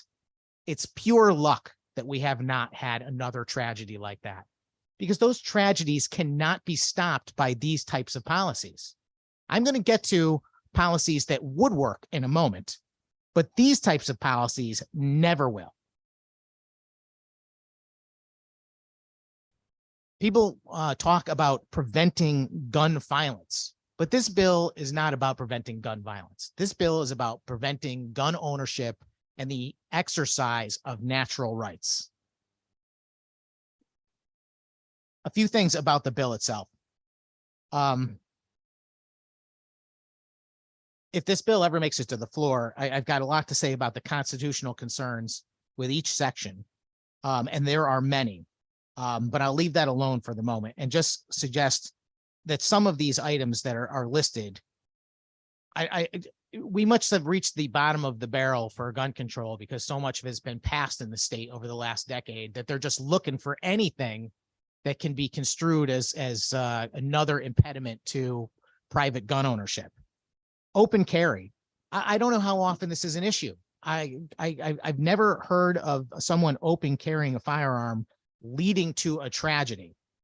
In fact, states that have the open carry of firearms traditionally have less violent crime than we do. Crimes are actively prevented by the fact that there are people open carrying firearms.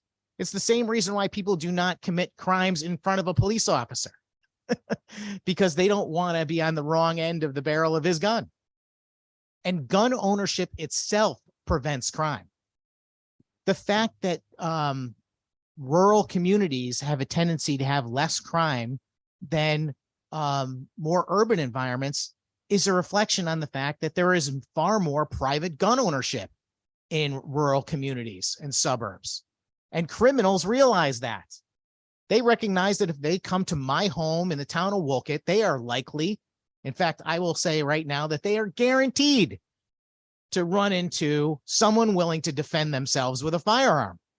That may or not be true in other cases. And that is the reason why people do not engage in as many home invasions in rural environments. Ghost guns. As I mentioned, it's not just filed off serial numbers. Every one of us would be against that. Someone purposely modifying a firearm to make it untraceable for the purpose of committing a crime. That has been a crime for as long as I can remember. The notion of ghost guns is really just capturing something else entirely. And while it might not seem like that's intended by some of the rhetoric we hear, I'm afraid it is, because what it's doing is it's preventing people that are just enthusiasts who are into firearms and manufacturing their own firearms or customizing or modifying them. They get caught up in this legislation by having to go through hoops after hoops to satisfy state laws.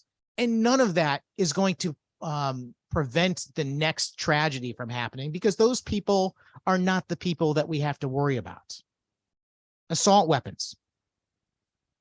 The term, anyone who follows this debate already knows, is a completely made up term. An assault weapon is anything you assault someone with, whether it's a baseball bat or a firearm or a chair. It doesn't matter. That would be an assault weapon. But to categorize certain firearms as assault weapons is just absurd. And this body has been doing it repeatedly, forever, trying to encompass more and more firearms. But the firearms that are being captured are not any more or less lethal than any other firearms. They are more or less captured for two reasons, as far as I can tell. One, based on the way they look. You know, oh, that looks like a military firearm. I seen that in a movie the other day. Those things, you know, they spray bullets. That's a bunch of nonsense. An AR-15 is a firearm just like the one that's hanging over granddad's mantle and fireplace. It does not fire any more bullets any more quickly than that. It's just different. And it's different because technology is different. Just like cars from the 60s had big fat chrome bumpers and were made out of like thousands of tons of steel. Obviously not thousands of tons, maybe 2 tons of steel. Modern cars are lighter, more plastic parts, no more chrome bumpers. Why? Because they're more fuel efficient, they're more aerodynamic. It's technology. And firearms have advanced too. The old wooden firearm that's hanging over the mantle I just mentioned, it weighs a ton. If you're out hunting, you don't want to be carrying that behemoth all day. So people that manufacture firearms have advanced in technology, and they offer firearms that have plastic parts that are modular, that can be used for different things and can have different stocks and different barrels and things because they have different uses. The big reason, though, that these weapons are being captured, I shouldn't call them weapons, these firearms are being captured in these types of laws like the one before us today, is because they are in common use. That's the reason. The fact of the matter is, when you see a tragedy on TV that occurs someplace, it's not surprising to anyone that follows the gun industry or people that own firearms or are into the hobby, or they hunt, or they shoot targets, things like that. It doesn't surprise any of us, because we all know that the weapons that are being used are firearms that are in common use. The AR-15 is the most commonly sold rifle in the whole country, and not because it's good for mass assaults on innocent victims. It's because it's good for lots of things: target shooting, self-defense, hunting. That's the reason. I won't get into the constitutional discussion about how firearms that are in the common use are specifically protected based on previous Supreme Court discussions. As I said, if this bill comes to the Senate, I will make a point of going through every paragraph every sentence and every word and discussing just how off target this policy is. I want to close my remarks simply by explaining that there are things that we should be doing. We should be working on real solutions. We shouldn't be working to score political points. Back during the debate on the huge bill that we passed after the terrible tragedy in Sandy Hook, I suggested on the floor at the time, the way I closed my remarks at that time was I made 4 recommendations.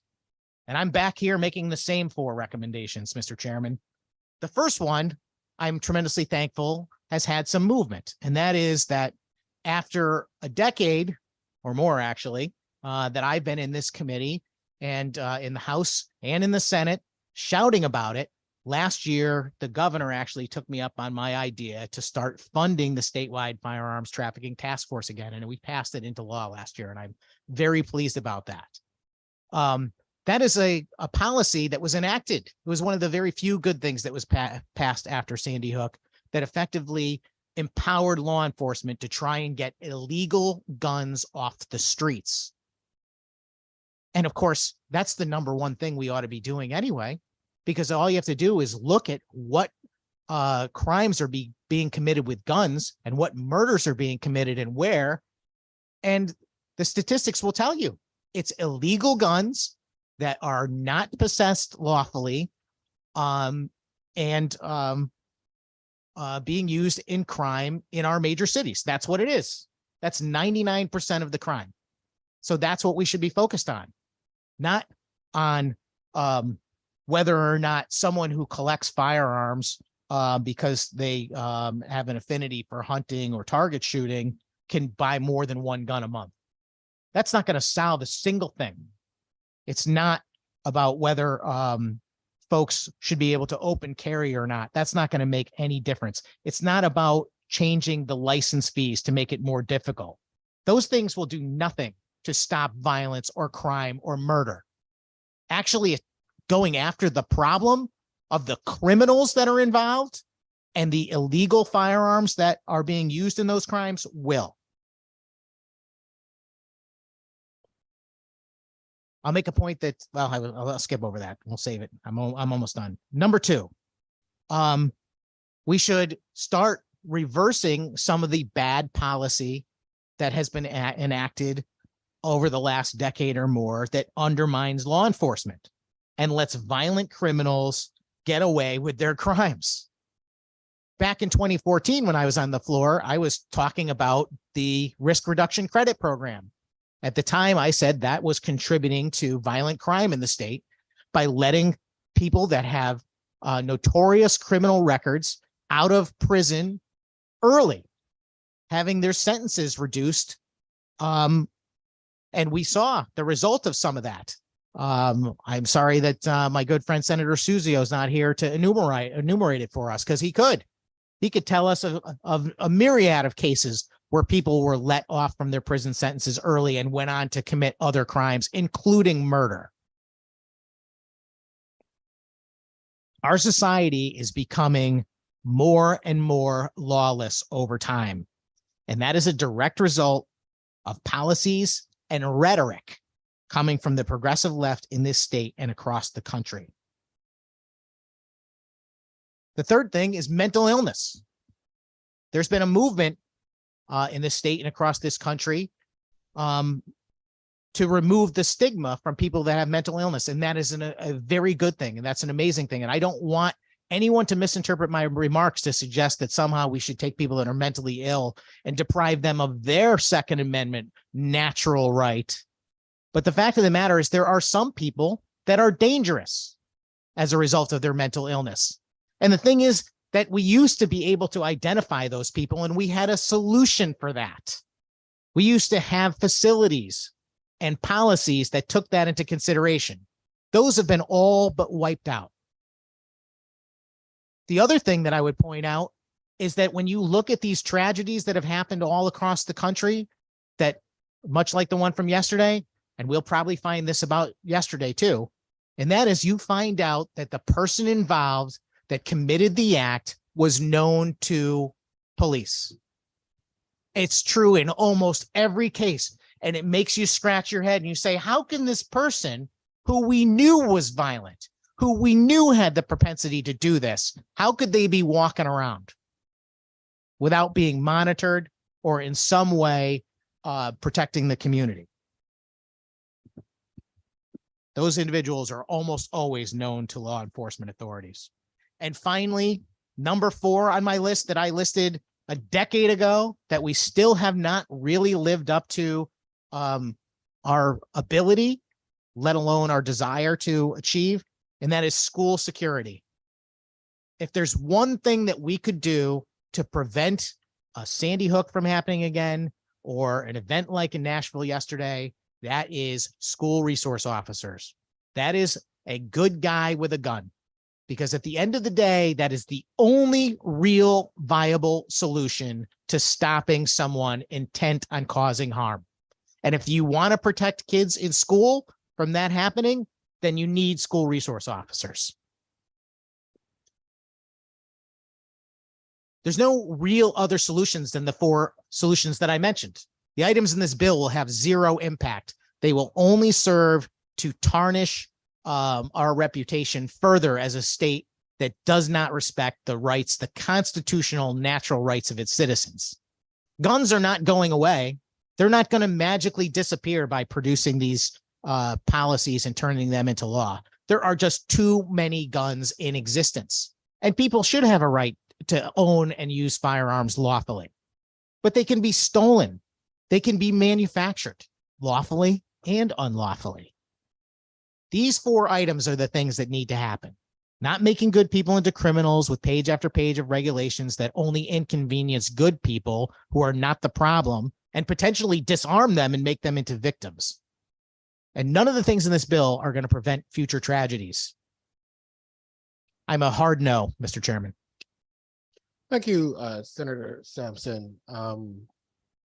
Representative Dubisky.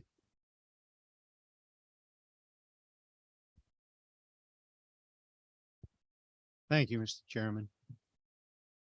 I showed up today literally loaded for bear. I have stuff that I could be talking for the next 3-4 hours. Representative Fishbein, our ranking member, convinced me to keep it short. And to save all my real fire and brimstone for the House floor, should this bill ever get there. Hopefully it does not. So I am gonna keep it short. And I'm gonna recount a little bit about the public hearing testimony that we heard. I fear that in this polarized society, very often the public hearing testimony is more of a show than real substantive information gathering. One side puts up their people, the other side puts up their people, and they kind of scream at each other, and we sit up here and smile at our folks and glare at the other side. So I made a concerted effort in the public hearing on this bill to really listen to the people who were pushing this bill, to really listen to what they had to say, what they were feeling, and what facts and information they were trying to bring to us.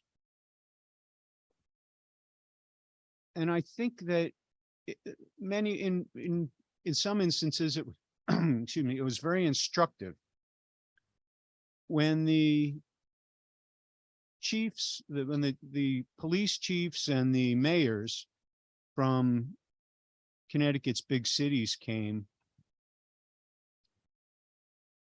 It became very clear to me that this bill is focused on the wrong people. And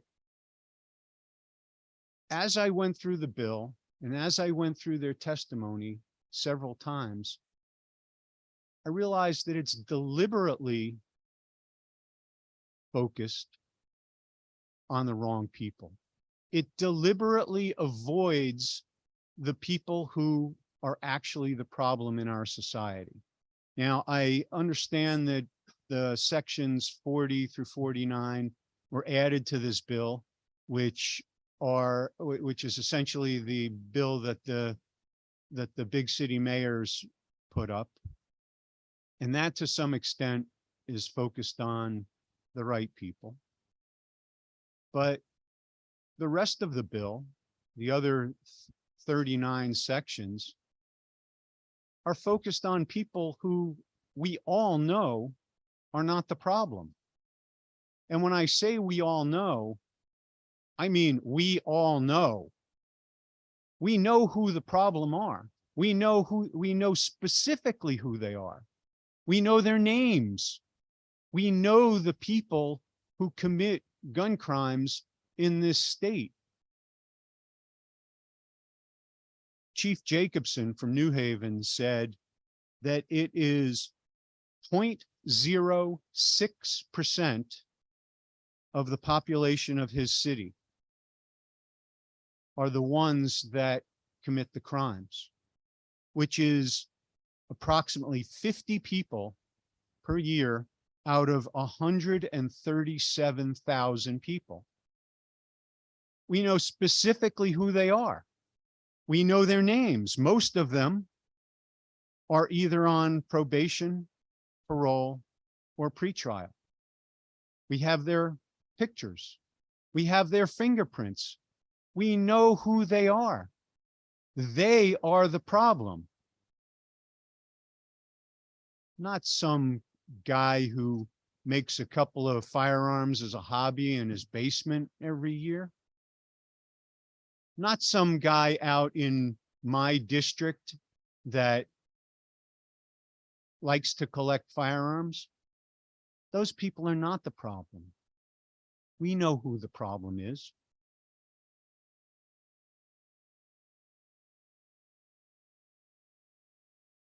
The big city mayors came in and confirmed that we know exactly who is causing all this gun violence. Yet section after section after section of this bill have absolutely nothing to do with solving that problem. Bans open carry of firearms. Other than that, it makes some people uncomfortable. Who cares? It's not a source of crime. It is not a source of violent crime. It is not something that creates or facilitates violent crime. It does not create gun violence. It does not precipitate gun violence. Banning it will not solve gun violence, will not even help, because the 50 people who we know who they are, we have their names, their fingerprints, and their phone numbers, they don't open carry. We heard that over and over again in the public hearing.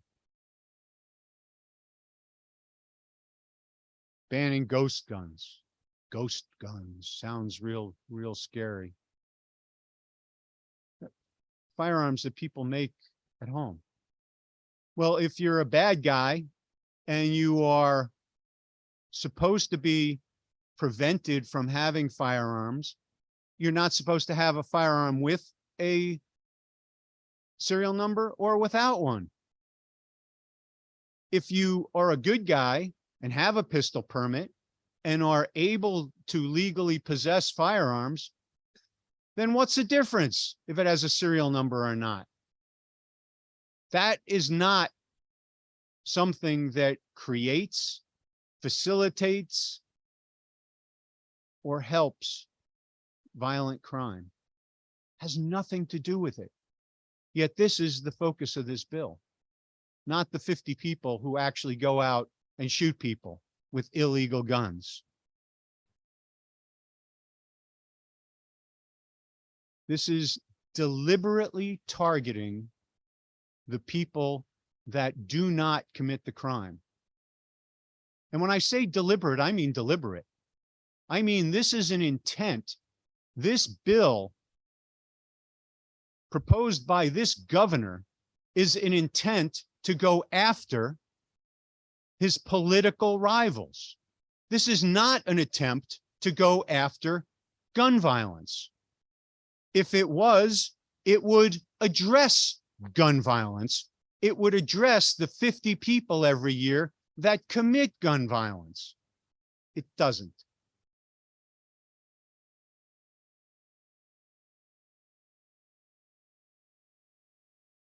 Many of the people, some of the people who testified at the public hearing in favor of this bill were completely uninterested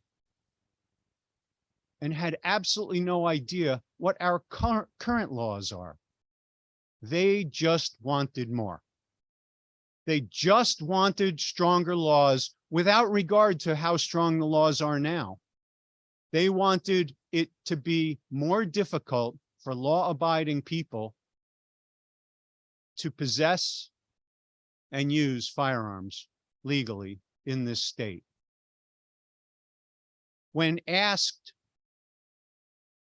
about what the current laws are, we had at least one representative from Westport had no idea, no clue, was asked repeatedly about various types of laws that exist today, had no idea. Yet he wanted more, stronger, more onerous, harder for people to get and use firearms. That's not reasonable. That's not directed at reducing violent crime. That is not directed at the people who actually commit crimes in this state.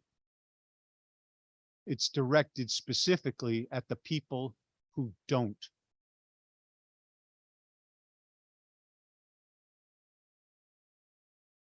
We had people who testified, advocating for this bill, advocating for more, tougher, harder.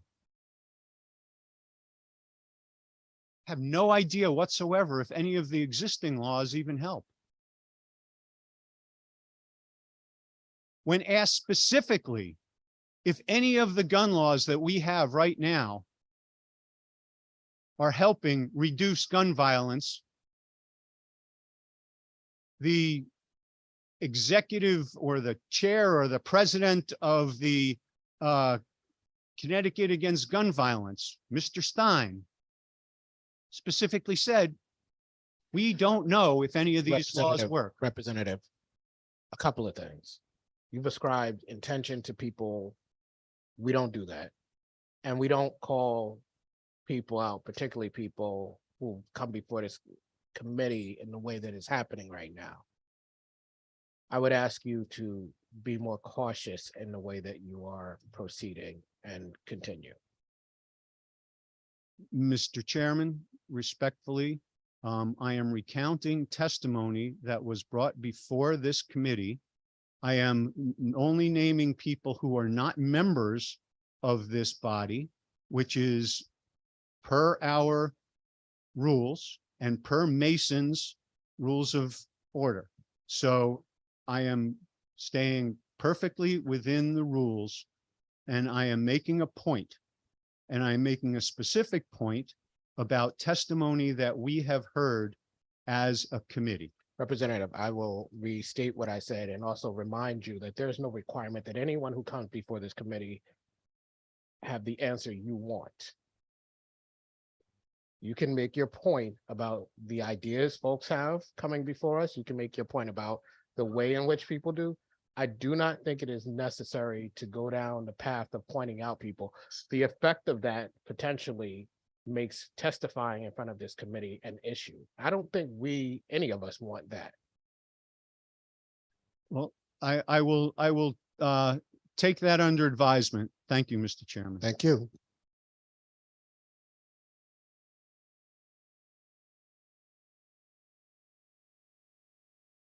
I'm going to use a word that some people may take issue with. Tyranny. This bill is tyranny. This bill is directed at disarming the law-abiding people of this state.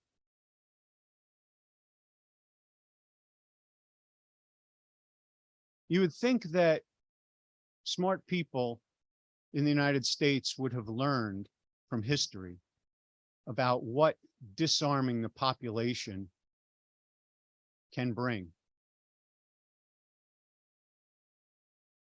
Just in the 20th century, numerous instances of the government coming in, disarming the populace, starting out with what they claimed was reasonable laws to keep people safe, which grew and grew and grew until the people could not any longer protect themselves. Happened in the Ottoman Empire. Over 1 million people were killed in the Armenian slaughter. The Soviet Union, and I can give you the laws. Resolution 1918, the decree of July 12th, 1920, Article 59 and 182 of and Penal Code of 1926. First, they licensed owners, then they banned possession, then they went and collected them up. 20 million people died in the slaughter that followed.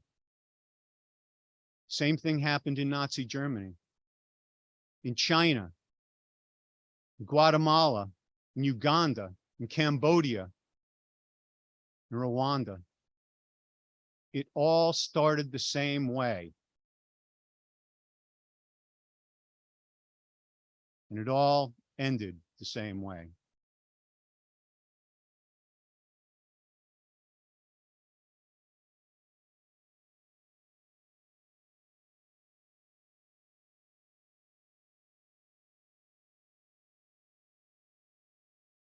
Now, last night, after I got the substitute language for this bill, I was sitting in my office. It was nice and quiet.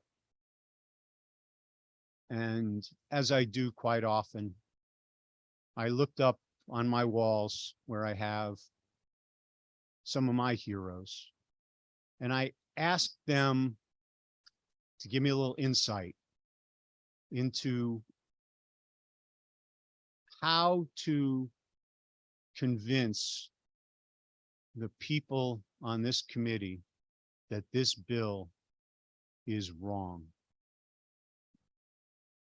And you can come to my office, you'll see all of them hanging there. I've got among them are Benjamin Franklin, John Brown, John Kennedy, Mahatma Gandhi, Clarence Thomas, Frederick Douglass, George Washington, Sitting Bull, John Adams, Rosa Parks, Abraham Lincoln, Martin Luther King, Harriet Tubman, Lech Walesa. Freedom fighters all, plus some. And I sat there wondering, what would they say? If they were in this situation where you've got one political party that is trying to strip the populace of their ability to defend themselves, what would they say? What would they say to me to try to convince this committee not to move this bill forward? And of all the heroes on my walls, I've only met one of them. I met Lech Walesa about 25 years ago. He and I were at an event together and we spent a couple hours together. And at the time I was in law school. Now, what do you think a freedom fighter like Lech Walesa and a constitutional law student like me would talk about? Well, we talked about freedom.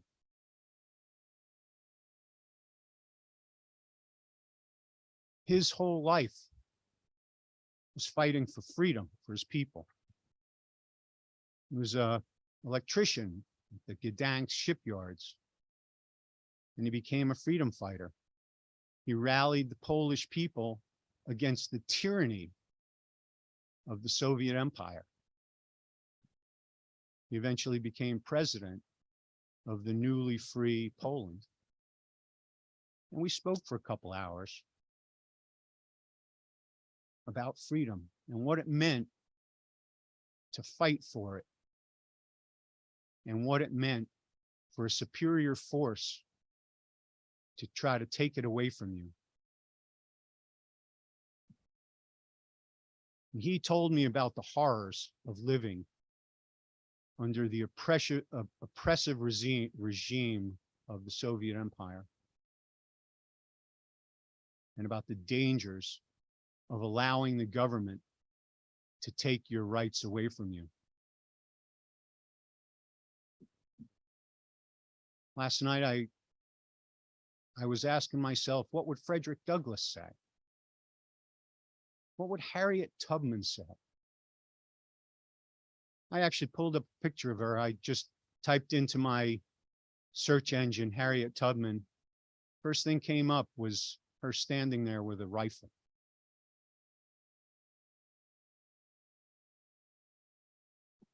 She was a fierce fighter against oppression. And she fought against oppression with a rifle. She fought against Democrat slave owners. She fought against the Democrat Confederates. She fought against Democrat Jim Crow laws, and she fought them with guns.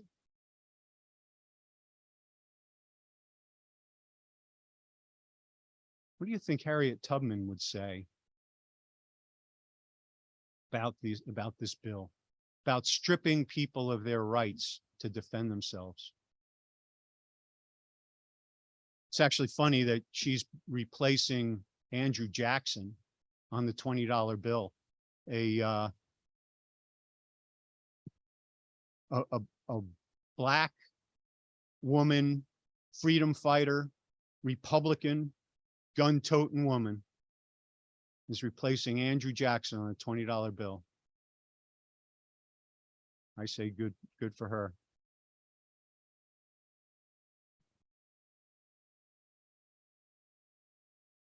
You know, hopefully, even if this bill goes through, it'll be moot. We've gotten to a point in our society where the courts have finally recognized that the Second Amendment is not a second-class right. It's just like every other right in the Bill of Rights. It's just like the First Amendment. It's just like the Fifth Amendment and the Sixth Amendment and the Eighth Amendment and the 14th Amendment. The courts can no longer treat it as a second-class right. DC versus Heller recognized that the Second Amendment is an individual right. Individual, that means every single one of you has that right. Government didn't give it to you and it can't take it away. It is an inherent right given to you by God. Just like the other rights in the Bill of Rights. McDonald versus City of Chicago found that that right, which would be infringed under this bill, is a fundamental individual right.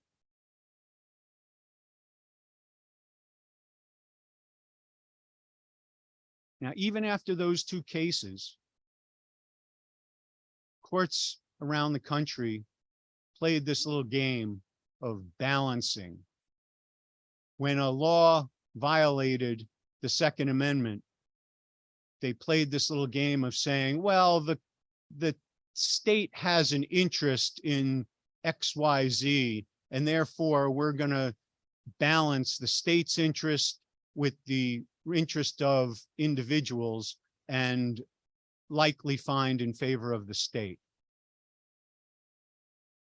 Well, New York Rifle and Pistol versus Bruin put an end to that forever. There's no more interest balancing. You have a right, period. Just like your right to read a book, your right to your First Amendment rights, your Third Amendment right. The state cannot quarter troops in your house in times of peace, period. They can't do it. Third Amendment. Nobody pays much attention to it, but it is your individual right. They can't, the government can't beat you into a confession. It violates your Fifth Amendment right. They can't balance the state's interest of getting the information with your right not to be beaten into a confession. The Second Amendment doesn't have any balance anymore. So a lot of these bills, people are saying, well, all these gun control laws, they've already passed constitutional muster and therefore they're constitutional. Not anymore. They're all going down. Read the newspaper. Around the country, these bills are dropping like, these laws are dropping like flies. Because it is clear now. Up until recently, courts have been treating the Second Amendment as if it were not a real right. We can't do that anymore. And in every district, in every circuit, these laws that obviously infringe on the constitutional right of every American and every Connecticut citizen, they're going down. So imagine if the governor proposed a bill that was just like this, but substitute the word book for gun. Everybody'd be up in arms. They'd be saying, obviously that's unconstitutional. Obviously the government can't ban all these books, can't tell you what you can and can't read, can't tell you you can only, if you want to buy a book, you have to wait 10 days. You can only buy one book a month. Or newspaper. Substitute the word newspaper.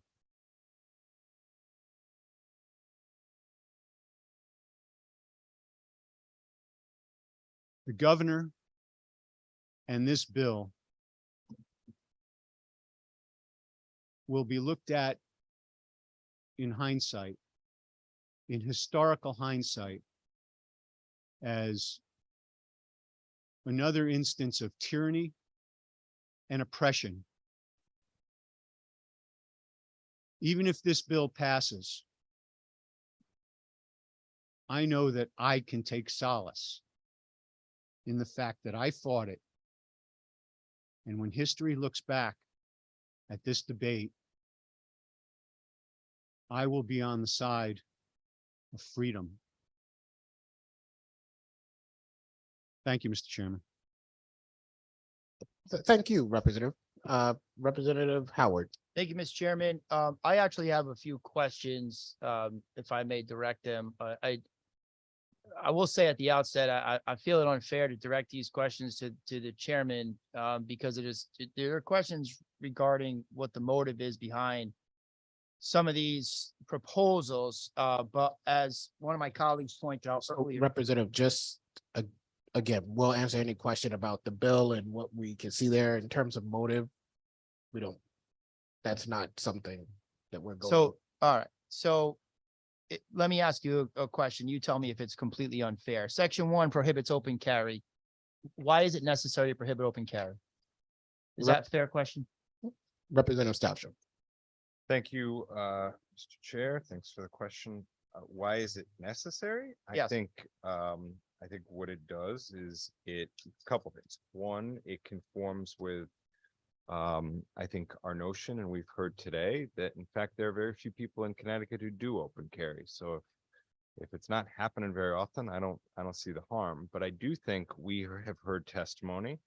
And it's been explained to me that in fact, one of the rationales for banning open carry is to allow law enforcement an additional tool to stop and talk to someone who may be walking down the street with a firearm, and could have improper motives. For you.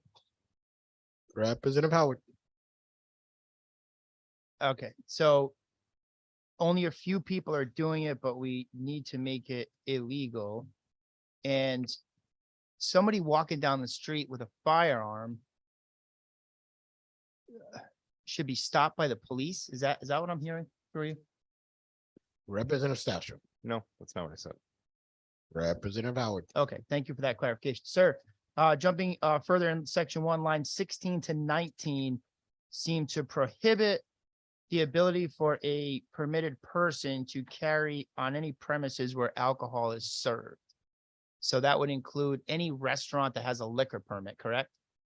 Representative Stalsher. That's correct. Okay. So in order in this state for me to get a pistol permit, which I have to go through a robust process, something that the state has long been very proud of. And in fact, in many ways, I stand proud of some of the background checks and laws that we have in this state. I wish we didn't charge the exorbitant fees that we do, because I think it's prohibitive to certain people, but conversation for another bill.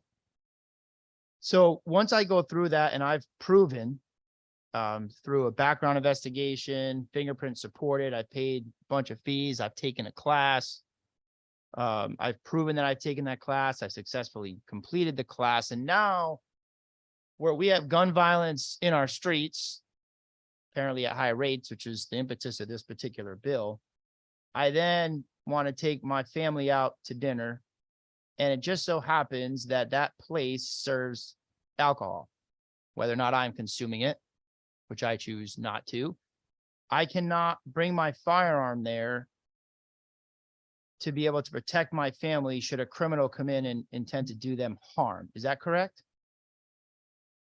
Representative Stalsher. Through you, Mr. Chair, this bill would ban someone from carrying a firearm into an establishment that serves alcohol unless that's their place of business. Through you. Representative Howard. Thank you, Mr. Chairman. So I have a big problem with that. You know, the tragic school shootings that occur in this nation and have occurred in this state have been referenced already multiple times today. One thing of note is they happen at a place where we prohibit the carrying of firearms. Not on ascribe to the motive of the individuals who would do such unthinkable harm, especially to children. But one thing that's been consistent about every school shooting is they happen at a school. And schools are places where people are prohibited from carrying firearms. So one could hypothesize that an individual who seeks to do harm would do it at a place where they know they will not meet immediate opposition. What this would do for me, it would make it very difficult for me to take my family out, especially in certain areas, and be able to feel comfortable that I can do what God has granted me, which is the protection of my wife and my children. Section 3 limits firearms to 1 per month. Would the good chair mind saying why that is necessary? Representative Stelstrom. Through you, Mr. Chair, the intent of this is to cut down on straw purchasing. Through you. Representative Howard. And for those who may not be familiar, my understanding is straw purchases would be, I'm a legal firearms purchaser. I'm a pistol permit holder in the state of Connecticut. I purchased a firearm. I then go and I transfer that, give, sell, otherwise, deliver that firearm to somebody who's ineligible. That's what we mean by straw purchases, right? That's correct. Thank you, Mr. Chairman. So I looked, as you know, I've looked at the OLR report for reference for anybody who's interested in the millions and millions watching. 2022 R0061, which talks about firearm offenses in the state of Connecticut and their dispositions. So a straw purchase, if I were to do that, a straw purchase, I'll buy a gun and transfer it to somebody who is prohibited. That would be an illegal transfer or a purchase or illegal transfer of a pistol or revolver under Connecticut General Statutes 2933. For reference, in 2021, 90 people were charged with that crime. 6 of them were found guilty. The rest were nollied or dismissed. Now I can go through the 8 preceding years, but I think my point is simply that the same pattern is true. So it's important to know a few things about that. That in no way represents that our state's attorney's office is not prosecuting these crimes or prosecuting the people who commit these crimes. What those numbers tell me, in fact, is that they are prosecuting those individuals on other offenses, likely more serious offenses. So the deduction that I come to is that individuals who are doing this are doing it in conjunction with other crimes they are committing, and therefore are already criminals, and therefore are already being prosecuted for those other crimes. So I fail to see how Section 3 of this bill will do anything at all to limit straw purchases in the state of Connecticut. Section 4, as I understand the language beginning in line 437 of the substitute language, is that retailers at this moment in time, if they're only selling long guns, do not fall under that statute, the necessary for permit for sale, since we're changing it from pistols or revolvers to firearms. Is that correct? Representative Stelstrom. Through you, Mr. Chair, I believe so, although I'll admit, I was still looking at Section 3. I couldn't tell whether there was a question in there or not with respect to Section 3. But I think the point that the representative was making, in those instances, someone already has the gun to commit the crime. I think the import of Section 3 is to prevent the person from getting the gun to commit the crime in the first place. So I believe that addresses what was raised with respect to Section 3. Through you. Representative Howard. All right, thank you. I respectfully disagree. I don't think that it would limit it. I think that the individuals who are committing those straw purchases already are already guilty of other crimes, clearly. But we'll move on to Section 4. So in Section 4, if I understand the language, it seems to change pistols or revolvers to firearms, and this is for dealers. So if that's the case, it appears that if somebody is currently, say in my district, selling only long guns, they wouldn't fall under this statute until this bill is passed, if it were passed as it is. Is that correct? Representative Stelstrom. I believe so.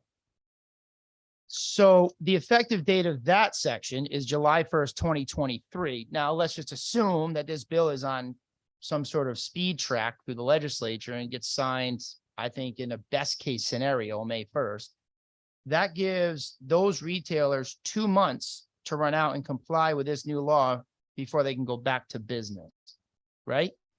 Representative Stelstrom. No, I don't believe that's correct. I direct the representative to line 444 through 445, which has an October 1, 2023 date. Through you. Representative Howard. Okay, and is it, are we of the belief that that's attainable by October 1st through you? Representative Stasser. Through you, I would defer to the testimony from the written testimony from the Commissioner of the Department of Emergency Services and Public Protection in support of the bill, and I believe so. Representative Howard. Sorry, Mr. Chairman. Thank you, Representative. Jumping down to section 10. Yeah, I skipped a few for you. Line 863. It seems to create a 10-day waiting period for when a individual wants to purchase a firearm. Is that right? Representative Stasser. That's correct.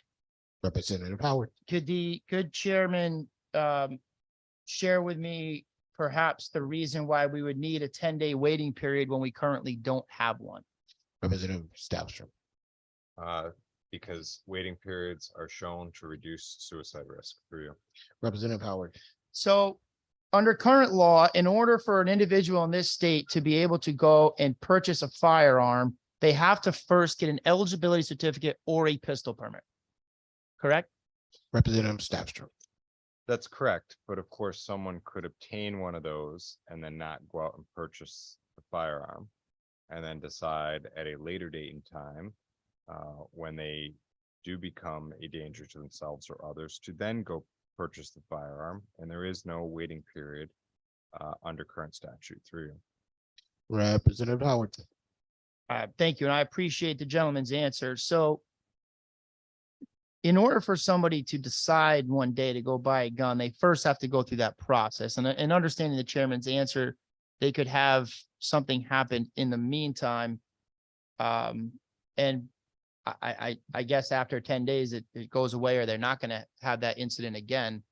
My experience is most people, and I have a lot of experience, and I've issued a lot of pistol permits, or at least done the investigations for them. They get a pistol permit, and the first thing they do is go purchase a firearm. Most people get pistol permits, do it because they need it to purchase a firearm. So I would submit that that waiting period, in large part in practical application, effectively already exists. Jumping to section 11, 867. I don't have a question on this, but I have a comment on it. And that is that we're going to take shotguns out of the hands of 18 and 19 and 20-year-olds. Now,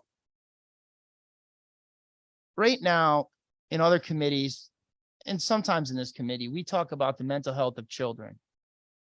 It's no secret to anybody in this room or anybody in this committee or anybody listening that the mental health of children have taken a hit in these last few years, as the mental health of a lot of people. And one of the things that seems to be beneficial to them is getting outside and being able to engage in activities. Down in my district, a lot of 18 and 19 and 20-year-old young men and women do an awful lot of hunting. They spend time in the woods with their friends, with their dad, their mom, their siblings, by themselves, just enjoying nature, sitting there hunting in their activities, bothering nobody. And this seeks to take that activity away from them. Section 22 on 1386 seems to make it so that any individual who owns a firearm is required to keep their firearm locked up when it's not in their possession or their direct immediate control. Is that your understanding as well, Mr. Chairman? Representative Stasser. Through you, Mr. Chair, just in a second, if the good representative could remind me, because I was looking at the other language. I was still trying to look for the language that said you couldn't go hunting with your dad at the age of 19, because as I read section 11, in fact, that still is specifically allowed. You just can't go purchase the gun. Your parent has to accompany you. What line was the representative referring to on safe storage? 1386, section 22. LCO 6464, since I seem to have trouble with it.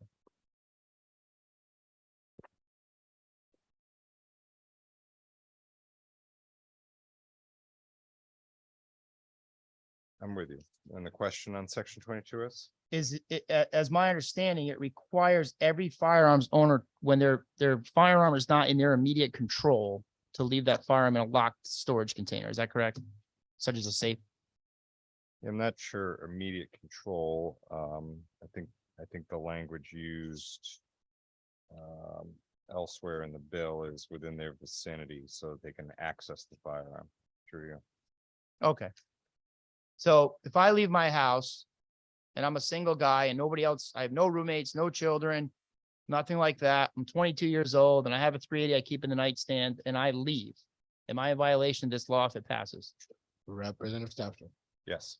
Representative Howard, Why is that necessary, Mr. Chairman? Representative Stouffer, Because other than guns being trafficked into Connecticut, the second leading cause of illegal firearms on our streets are guns that are stolen, unattended guns that are stolen either out of an automobile or the home. This legislature a couple of years ago increased the safety of and requirements for locking up a gun in an automobile that was unattended. And this language would match that for the home through.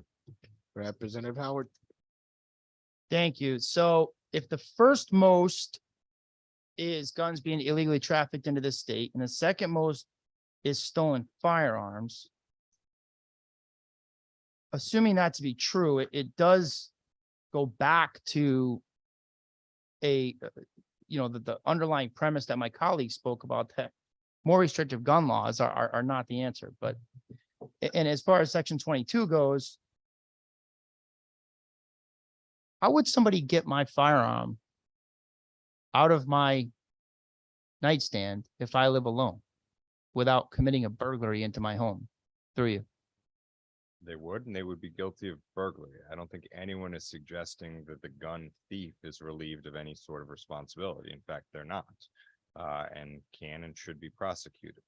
What this bill merely says is, in order to hopefully prevent some more of those thefts, that the gun should be secured and not as easily accessible in the event of a burglary through you. Representative Howard, Okay, so somebody who is a victim of a burglary would essentially become a criminal if this law passed. Representative Stouffer, No, that's not correct. Representative Howard, Okay, that's my understanding. My last question, section 32, line 2114 is where it starts. So I understand what a chamber indicator is. I understand what a magazine or whatever they word it here is, and a lock is. My question becomes, if I own, say, a Glock 43 pistol today that doesn't have one of these features, after January 1st, how would I ever be able to sell that gun to anybody else? Representative Stouffer, Through you would have to be transferred back to a federal licensed firearm dealer through you. Representative Howard, Well, could the good chairman point that out to me? Because that would seem to make sense, and I was hoping to see that, and perhaps in this 97-page bill that we refuse to separate out, I might have missed it, but as I understand it, it says, beginning there, except as provided in subsection B, no person shall sell, deliver, or otherwise transfer the semi-automatic pistol. Subsection B says it shall not apply to a federal, state, or municipal law enforcement agency, which I'm not, or any firearm legally transferred under the provisions of 2936K, which is when somebody transfers a gun when they become ineligible to possess it, or otherwise provide in subsection F or G of 2933, which generally speaks to antique firearms and transfers between federal firearms licensed dealers and importers. So I don't see where I can then it doesn't say, how can I transfer that to an FFL when it says, except as provided here, no person shall deliver, otherwise transfer, and it doesn't meet the exceptions through you. Representative Stouffer, Through you, Mr. Chair, you have until January 1, 2024 to do so.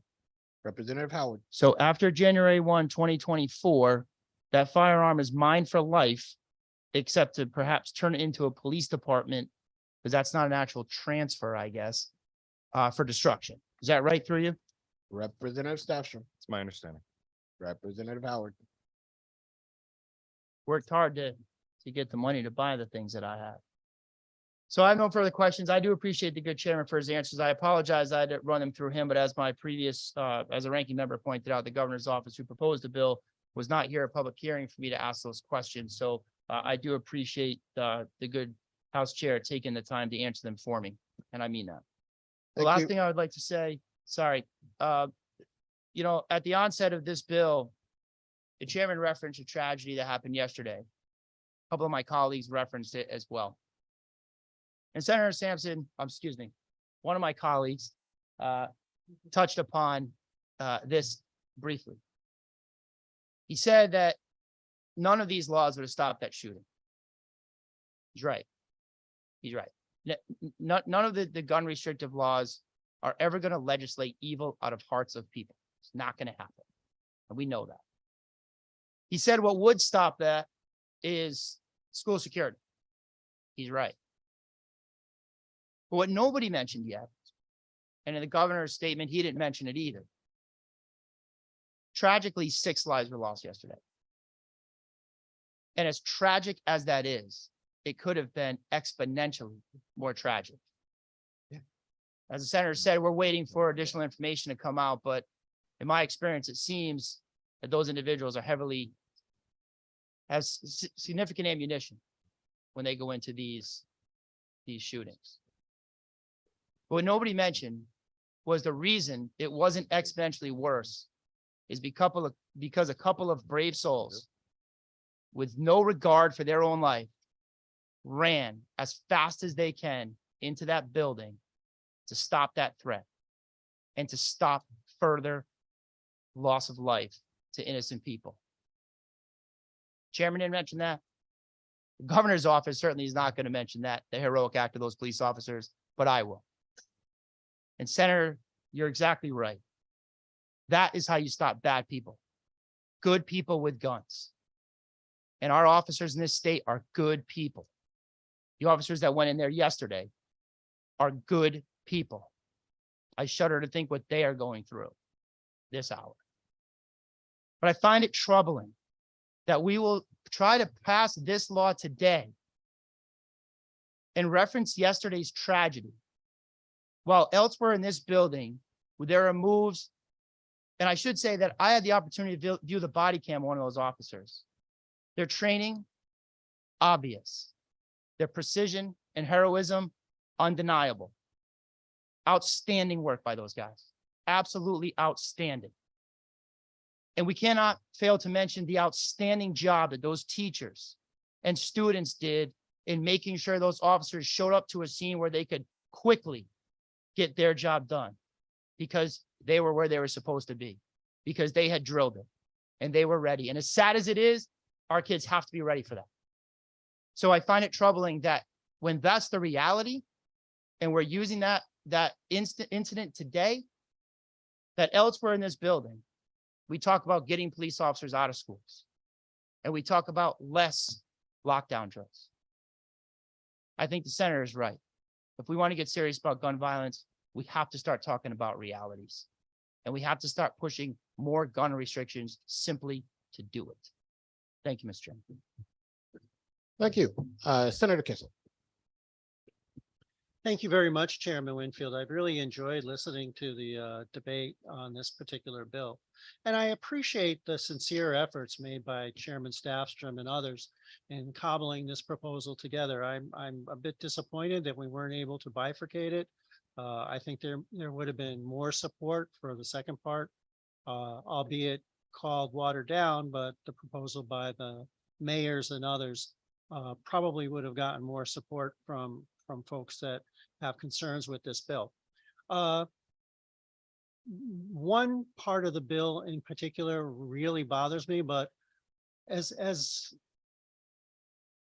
many people in this room might have felt, when Representative Dubitsky was talking about tyranny and versus liberty, I actually appreciated what he was saying.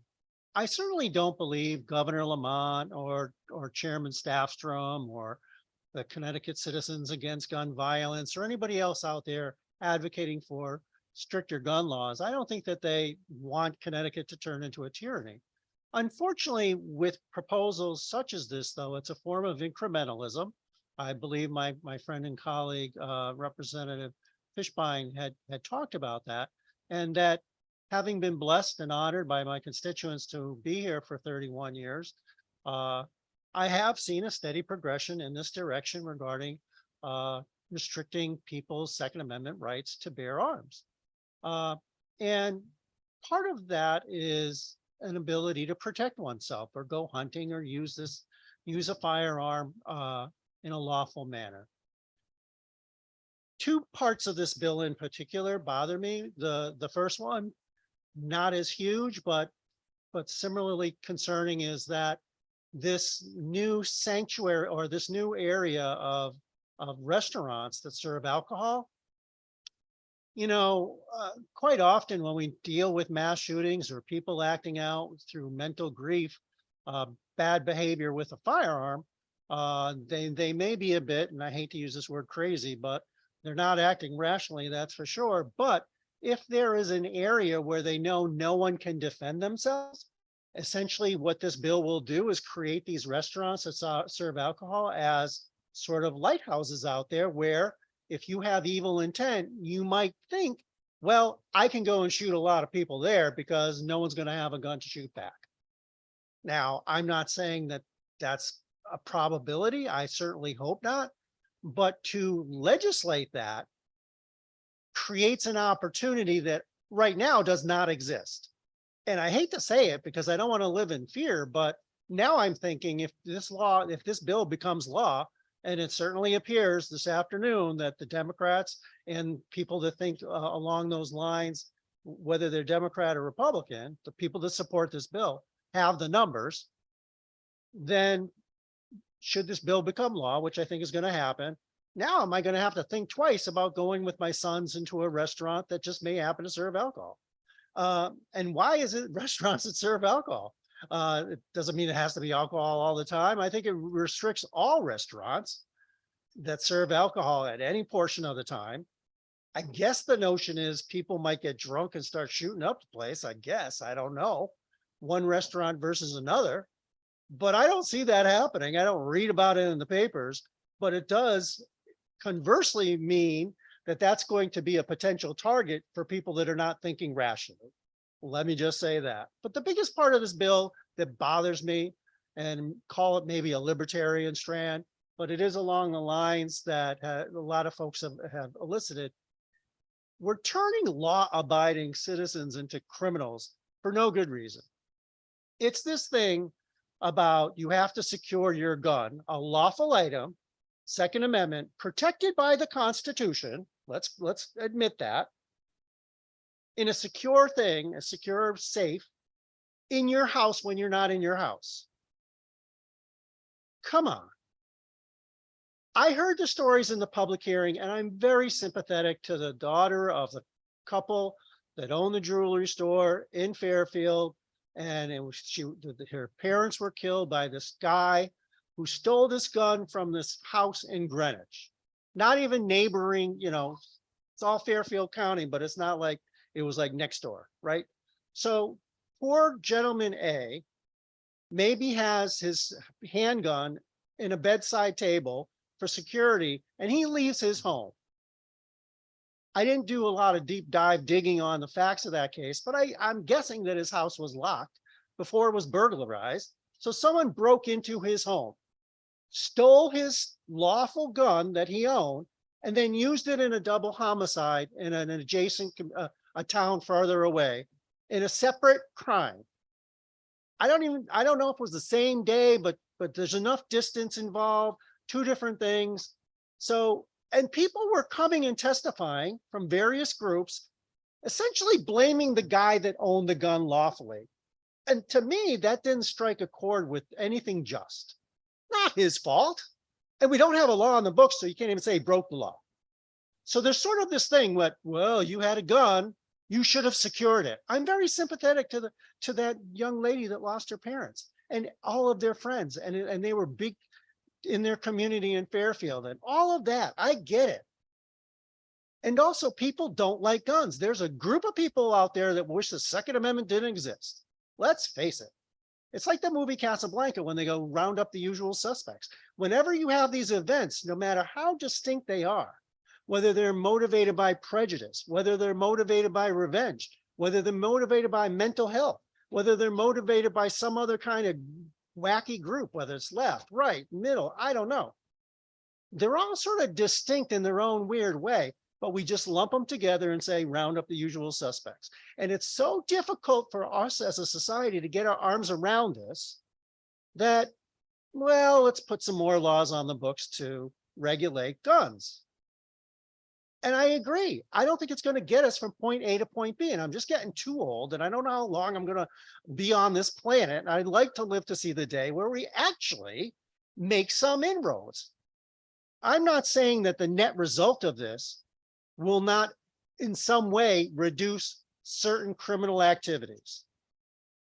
I'm hoping that some good comes out of all of this, but I think it's the wrong-headed direction. And when we heard testimony from folks saying there is a handful of individuals in each community that we generally know who they are, that should be our number one priority. How do we get our arms around those folks, knowing that over 90% of the crimes committed with guns are done by people that don't lawfully own guns? Well, if over 90% of the crimes committed with guns are done by people that don't have the lawful right to own guns, don't spend 90% of a bill on the law-abiding people. That just makes mathematical sense. Don't run over here if it's over there. Don't run over here if it's over there. Okay? But turning someone into someone that is using their Second Amendment right into a criminal because they did not secure it. And what I don't really get in practice is I saw one of the chief advocates for gun control saying, I brought this gun safe, and he held it up like it wasn't super heavy. It was like a little box, like a shoebox size. If that's how big these things are, and they can be like unlocked with a key or some sort of code, and we have testimony saying somehow their electronic safe code was on the fritz because the battery ran down, so they couldn't even open it if there was an emergency. But for the life of me, now does that box have to be chained to your house? Because you could just lift that up and take it out and then break it open outside the premises. But let's say for some reason now you got to secure it and all that stuff. If you got to unlock it every time you're in the house and then lock it every time you go out for a gallon of milk and then come home and, and again, they go, well, kids, well, we're not talking about just households with young children, right? No, this law would apply to everybody. So we're not even saying like access. And then we hear stories like, well, if you have access to a gun, you might commit suicide. Well, I feel very bad for that. And that's a whole nother situation that we get our arms around. And a lot of that is just having someone out there to listen when you need help. So let's, you can't, it's like when I was lucky enough to be a dad. My kids are much older now, but the first thing that they, you try to do is baby proof your house, right? Especially, when they're little infant, they're sort of manageable, but as soon as they can start toddling, you realize, oh man, they're on the right level with all my tables and stuff. And you can't put something down for 2 minutes. And if you walk out of that room just for a second, that's the time they're going to grab something. So you're about baby proofing, and, you freak out every time they bounce into something. By the time you get your second child, if you're blessed that way, it's sort of like 10-second rule on food on the floor and stuff like that. I get it. But we're actually asking under penalty of criminal penalty to robber proof your house. Now, come on. What else do I own that's lawful that I have to protect? Because if someone gets it in their hands, I'm at fault because they broke into my house and stole it. I mean, we talk all the time about car thefts, and it sort of irked me that all of a sudden the mantra was, well, secure your cars. God forbid you left them unlocked. Like Yeah, all right, I'll admit, stupid move to do. But if somebody steals their car, they steal the car. Maybe I'm a fool. Maybe the insurance company would have some way of saying, sorry, you're an idiot. We're not going to pay for your car. I don't know. But let's say my car was locked and everything. You're not going to hold something against me because someone stole it and used it for another crime, right? Well, even if it was unlocked, I don't think that you could hold it against me if someone stole my car because they're making the engine run without lawful right to do that. Now, maybe there's not a lot of sympathy for that, but I think in a secure house, we don't have stand your ground. We don't have castle doctrine where you can stand there and shoot to protect your property. In Connecticut, it's my understanding, if you have a way to leave a scene, you still have to take reasonable measures to leave the scene. I get all that. But if people have guns because they feel unsafe or for whatever reason in particular, and they don't have children in their house, this goes all the way to saying, every time you leave your home and you lock your home, you must have the gun further locked in a safe in your house. Because I don't see in here any language that would make an exception that my house is all locked up. No, that's not going to protect you from violating the law. That gun has to be in a special safe, special compartment. And the analogy is, well, we have a law now, we passed that law about cars. I think your house is different. One of the things about this nation has always been a person's home is their castle. And you have rights to do pretty much anything you want in your home. And we have huge laws saying no unlawful search and seizure.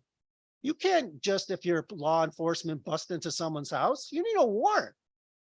And we've had tons of litigation on what is required to get a warrant, what's not, and things like that. Well, this law essentially is reaching into that home and causing you to be in violation if you don't secure a lawfully owned item that is essentially only unlawful if it's used in the perpetuation or utilization in a crime. That is out of control. That's my view. I don't say that the people that put that there have bad intentions. I don't say that they have tyranny in the back of their mind. No way. I get it. And they had the very heart-wrenching story about the gun that was stolen in Greenwich and used in the double homicide in Fairfield. I get it.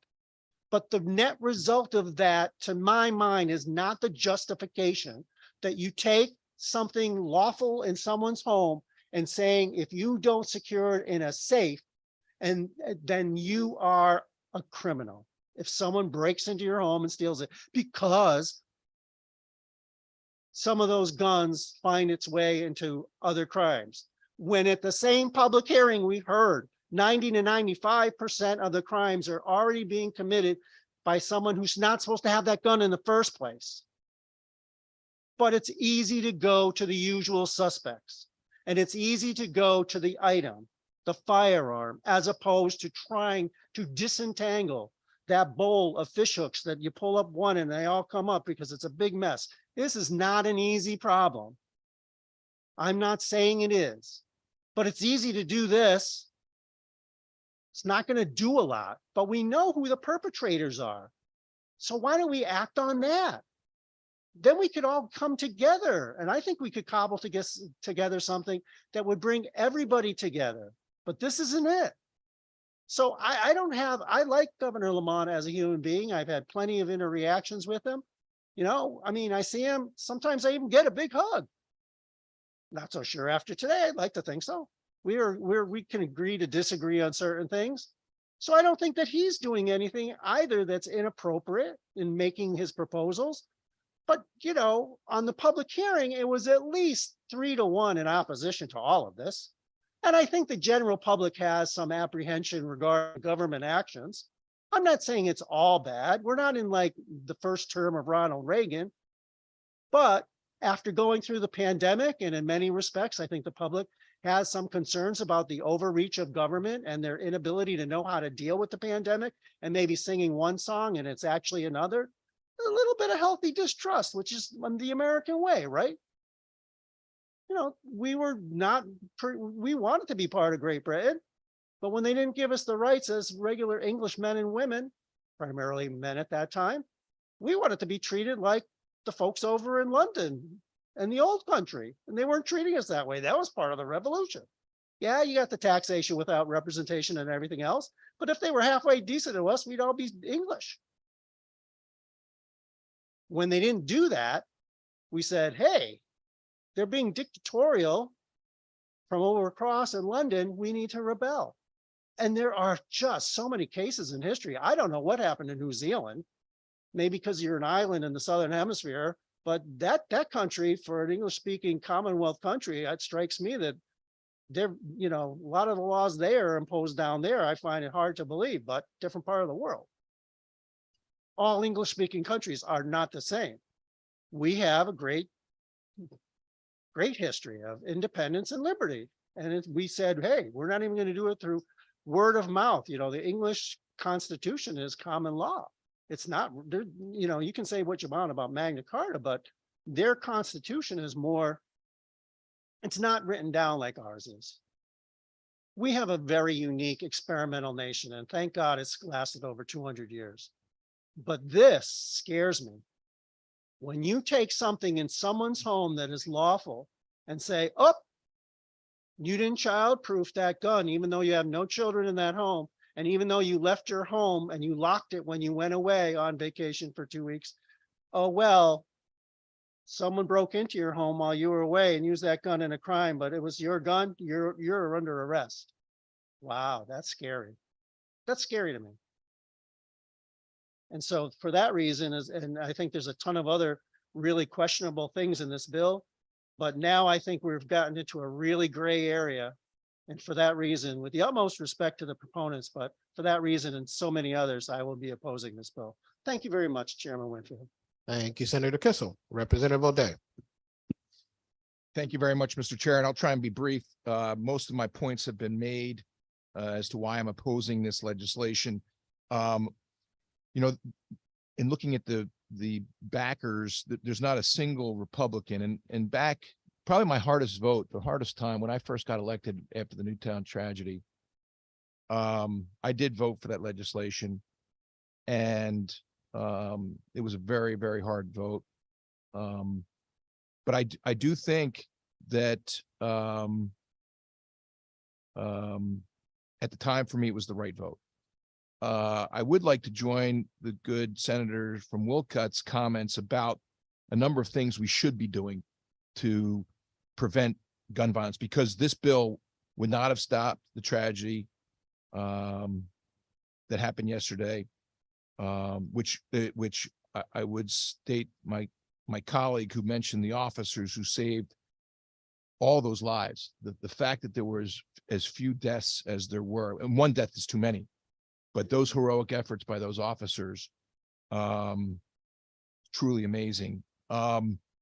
But funding the statewide task force, that was something that was long overdue. And reversing the bad policies. We are discouraging officers they can't do consent searches. My understanding, and I could be wrong, and please correct me if I'm wrong, but one of the best ways we got weapons out, illegal weapons out of the hands of criminals who weren't supposed to have them, was these consent searches.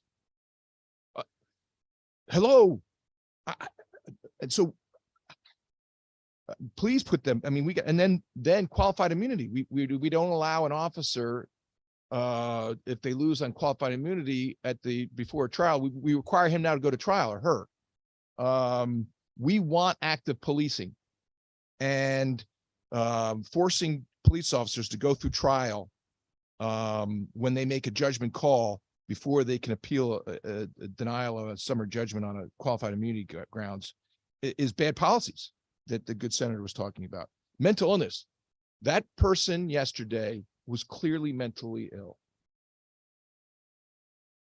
We need to spend more money and effort. And I proposed a bill, the First Amendment is first for a reason. We want people who are going through a hard time to post on social media. We want to see what they're saying and thinking. Give them an outlet so we can get them help. Banning people off of social media and preventing them from articulating their First Amendment rights prevents us from finding out what's going through their head. And then school security. I remember when I was on town council in New Canaan, I was one of the earliest proponents of the SROs. They are phenomenal, phenomenal. Kids are growing up being used to seeing police officers and interacting with them in a good way. And after the Newtown tragedy, we allowed towns to put in retired and off-duty police officers. And I think it's North Branford that it does it for less than $150,000. If you're telling me, looking at that video yesterday, that absolutely would have saved lives, I believe. So the good senator from Wilkett mentioned those four things, and that is spot on. And there are some parts of this bill with maybe some of my colleagues on this side of the aisle might be upset about, but I could vote for it.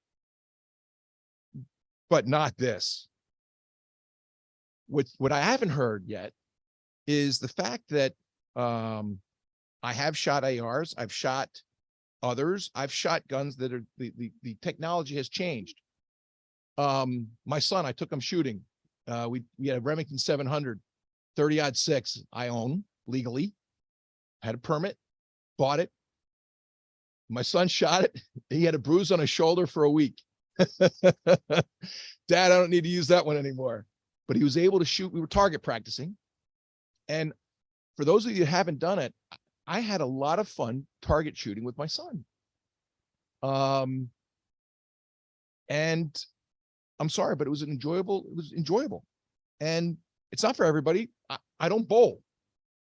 I'm terrible at it. I've done it a few times. I'm not very good at it. So I don't enjoy bowling with my sons, but I enjoy target shooting. I'm happy that they know how to handle weapons, but that's not for everybody. That's the beauty of our country. I do want to participate in making this bill better if I'm allowed. And I look forward to a bipartisan bill coming forward, but at this point in time, I can't support it. I do appreciate, and the chairs I know have listened in the past, and I'm confident will do so in the future. And I have the utmost respect for my friends on the other side of the aisle in this committee. We can do better, and I'm looking forward to doing better. Thank you very much, Mr. Chair. Thank you, Representative.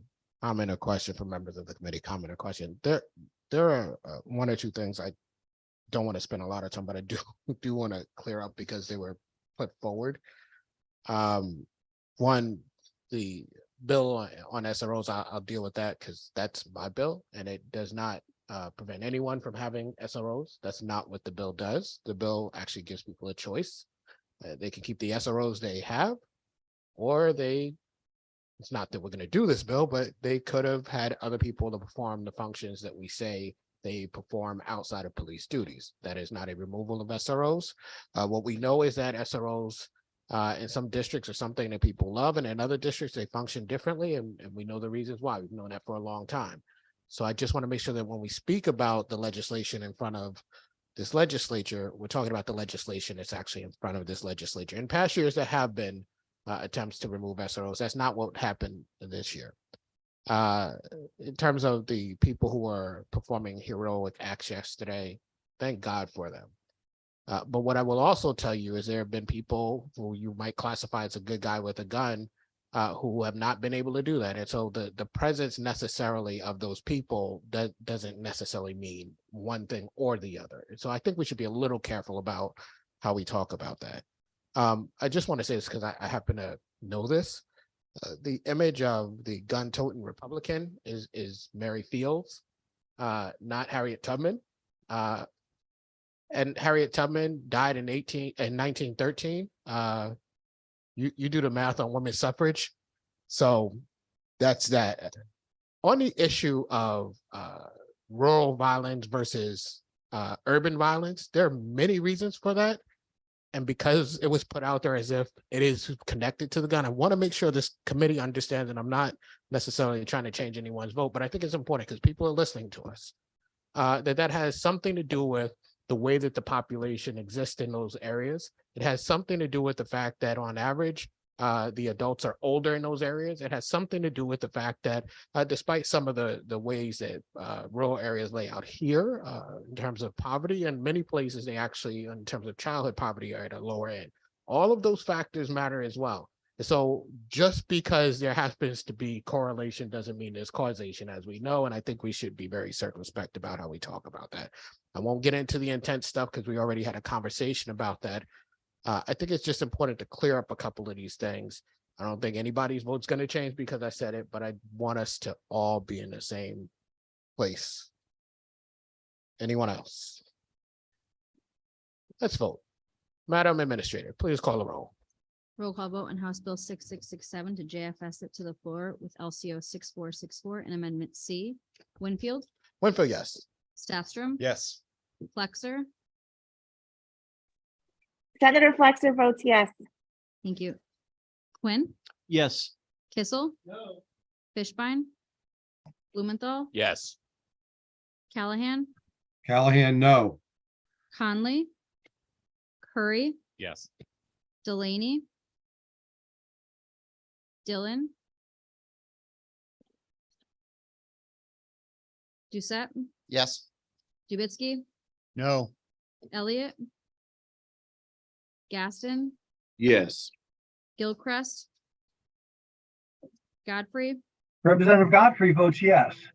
Paul, Gilchrist votes yes. Paul, No. Harding, Hayes, Howard, No. Johnson, Yes. Khan, Khan, yes.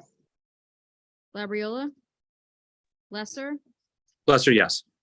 Mar, Mar, yes. Miller, O'Day, O'Day, no. Osborne, Osborne, yes. Havelock D'Amato, Pavlik Tomato votes no. Porter, Sampson, Sampson is no. Sims, Veach, Beach is a no. Walker. Wilson, Wilson votes yes. Miller votes yes. thank you, Senator. Madam Administrator, Yes, Representative. Delaney votes yes. Thank you, sir. Thank you, Madam Administrator. Reminder that the votes will be held open at least till the end of the committee. Okay. Number 7, 6786. An act concerning service of bank executions, wage executions, and tax warrants by state marshals and authorized service of process by indifferent persons, JFS LCO 6162. Moved by Senator Kissel, seconded by Representative Staffstrom. Is there discussion?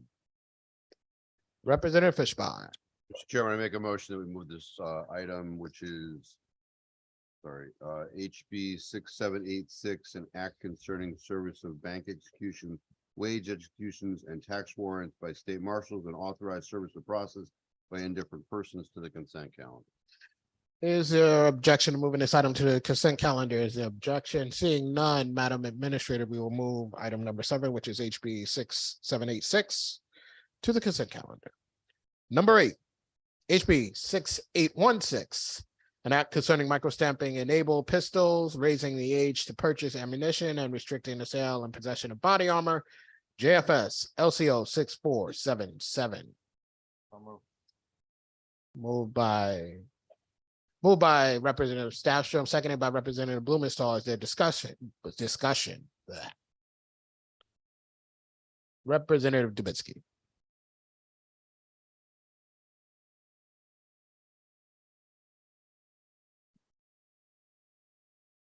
Thank you, Mr. Chairman. I pushed my button because I'm not sure I'm not sure I saw the S language on this.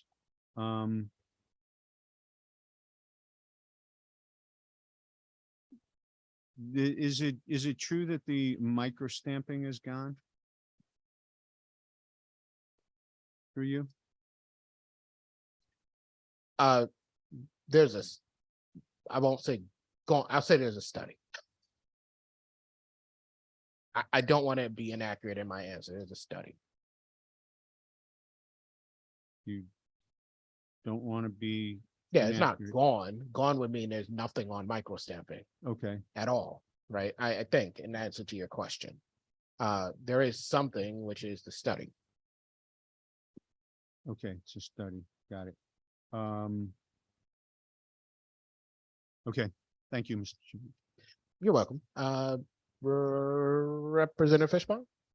Yeah, I just want to be clear because there was no introductory, although the item was moved, there was no description. The title contained items that are not in the final language before the committee. And the provision that is in this bill is a study requiring DESP to come back with a report by January 1 of 2024, generally as to the feasibility of such a procedure with regard to firearms. I think that Representative Fishbone, that would be correct. The JFS language changed the underlying bill, and your description of the underlying bill would be accurate. okay, just for the record, thank you. No, thank you. Comment or question from members of the committee? Comment or question from members of the committee? If not, Madam Administrator, please call the roll. Roll call vote on House Bill 6816 to JFS it to the floor with LCO 6477. Winfield, Yes. Staffstrom, Yes. Flexer, Senator Flexer votes yes. Quinn, Yes. Kissel. No. Fishbein. Blumenthal. Yes. Callahan. Conley. Curry, Yes. Delaney, Representative Delaney votes yes. Dillon, Doucette, Yes. Ubitsky, Elliott, Gaston, Yes. Gilchrist, Godfrey, Paul, No. Harding, Hayes, Howard, No. Johnson, Yes. Khan, Khan, yes. Labriola, Lesser, Mar, Mar, yes. Miller, Senator Miller votes yes. O'Day, O'Day, no. Osborne, Osborne votes yes. Havelock D'Amato, Havelock Tomato votes no. Porter, Sampson, Sampson is no. Sims, Beach, No. Walker, Wilson. Wilson votes yes.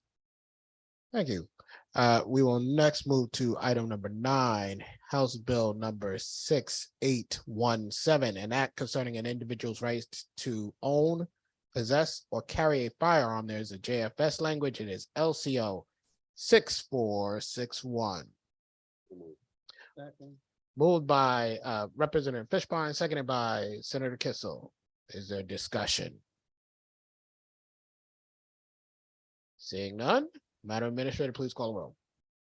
Roll call vote on House Bill 6817 to JFS it to the floor with LCO 6461. Winfield, Madam Administrator, we're gonna hold off on that for a second. Sorry, if somebody does want to, sorry, it happened. Representative Stasher. Thank you, Madam Administrator. I apologize on that. It was a little late on my button. I just want to put on the record, the LCO, the substitute language for this strips much of the underlying bill.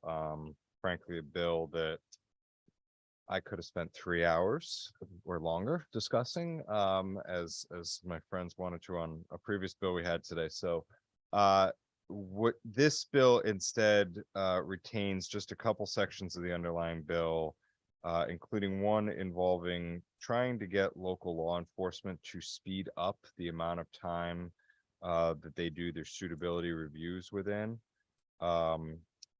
being the main provision left of this bill, which I think is a goal certainly I support in terms of getting those reviews done sooner. to hopefully address some of the concerns folks have had, and we debated earlier about getting rid of the suitability review, which I think is important. I just think it should be done in a timely fashion. So with that, I am planning to support the substitute language here today as we continue to discuss these legislation moving forward. Thank you, Representative Stashow. Comment, question, seeing none.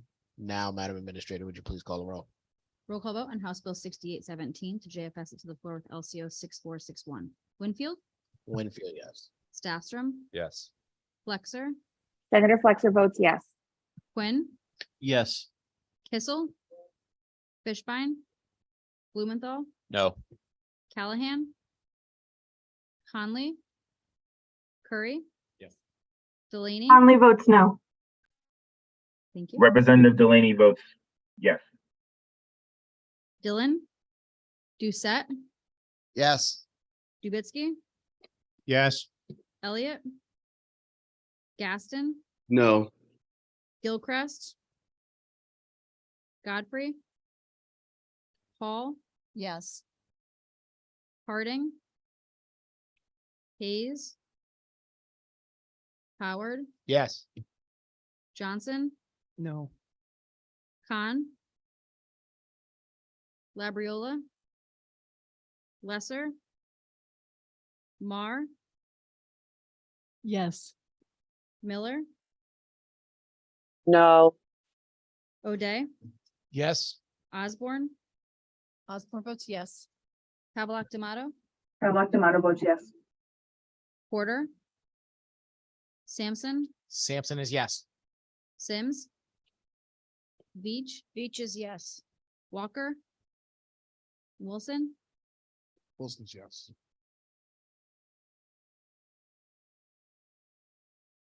Thank you. We will next move to item number 10. House Bill number 6874, an act concerning judicial branch operations, the sharing of judicial branch records, and the award of damages in certain civil matters. JFS LCO 6394. Moved by Senator Kissel, seconded by Representative Stastrom. Is there discussion? Representative Stastrom. Thank you, Mr. Chair. Mr. Chair, this is our annual court operations bill, as you will. It involves predominantly proposals that have come to us from the judicial branch, as well as a few other issues that have come up during the course of our deliberations this year that involve the operations of the judicial branch and the fair and impartial administration of justice. Thank you, Representative Stastrom. Is there a comment or question from members of the committee? Comment or question? Seeing none, Madam Administrator, please. Representative O'Day. Thank you very much. Just real quick, is section 24 still in regarding punitive damages? Representative Stastrom. Section 24 involving punitive damages? Or do you mean 20?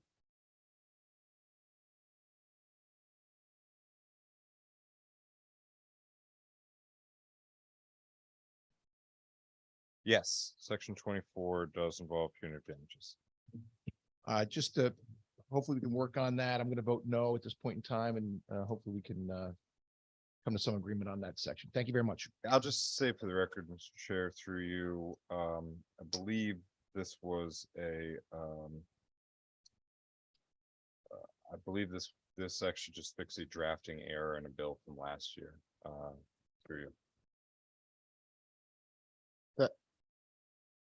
Representative O'Day. All right, thank you very much, Mr. Chair. We'll look into it. I'm just going to vote no to flag it and see what we can do. Okay. Comment or question from other members of the committee? Comment or question from other members of the committee? Seeing none, Madam Administrator, please call the roll. roll call vote on House Bill 6874 to JFS it to the floor with LCO 6394. Winfield, Winfield, yes. Staffstrom. Yes. Flexer. Quinn, Yes. Kissel, Senator Flexer votes yes. thank you. Kissel, Fishbein, Blumenthal, Yes. Callahan, Conley, Conley, yes. Curry, Yes. Delaney, Representative Delaney votes yes. Dillon, Doucette. Dubitzky, No. Elliott. Gaston, Yes. Gilchrist. Godfrey. Hall, No. Harding. Hayes. Howard, No. Johnson, Yes. Khan, Khan votes yes. Labriola. Lesser. Mar, Yes. Miller, Miller, yes. O'Day, No. Osborne, Osborne, yes. Havelock Tomato, Havelock Tomato votes yes. Porter, Representative Porter votes in the affirmative. Sampson, Sampson is no. Sims. Beach, Beach is a no. Walker. Wilson. Wilson votes yes. Madam Administrator, can I apologize. Representative Callahan would like to register a vote as no. Thank you. All right, we are going to move on to item number 12, House Bill number 6917, an act concerning various revisions to the criminal law and criminal justice statutes, JFS LCO 6442. Is there a discussion? Oh, that's right, yeah. I need a motion. Motion to approve. Moved by Representative Stasham, seconded by Representative Quinn. Discussion.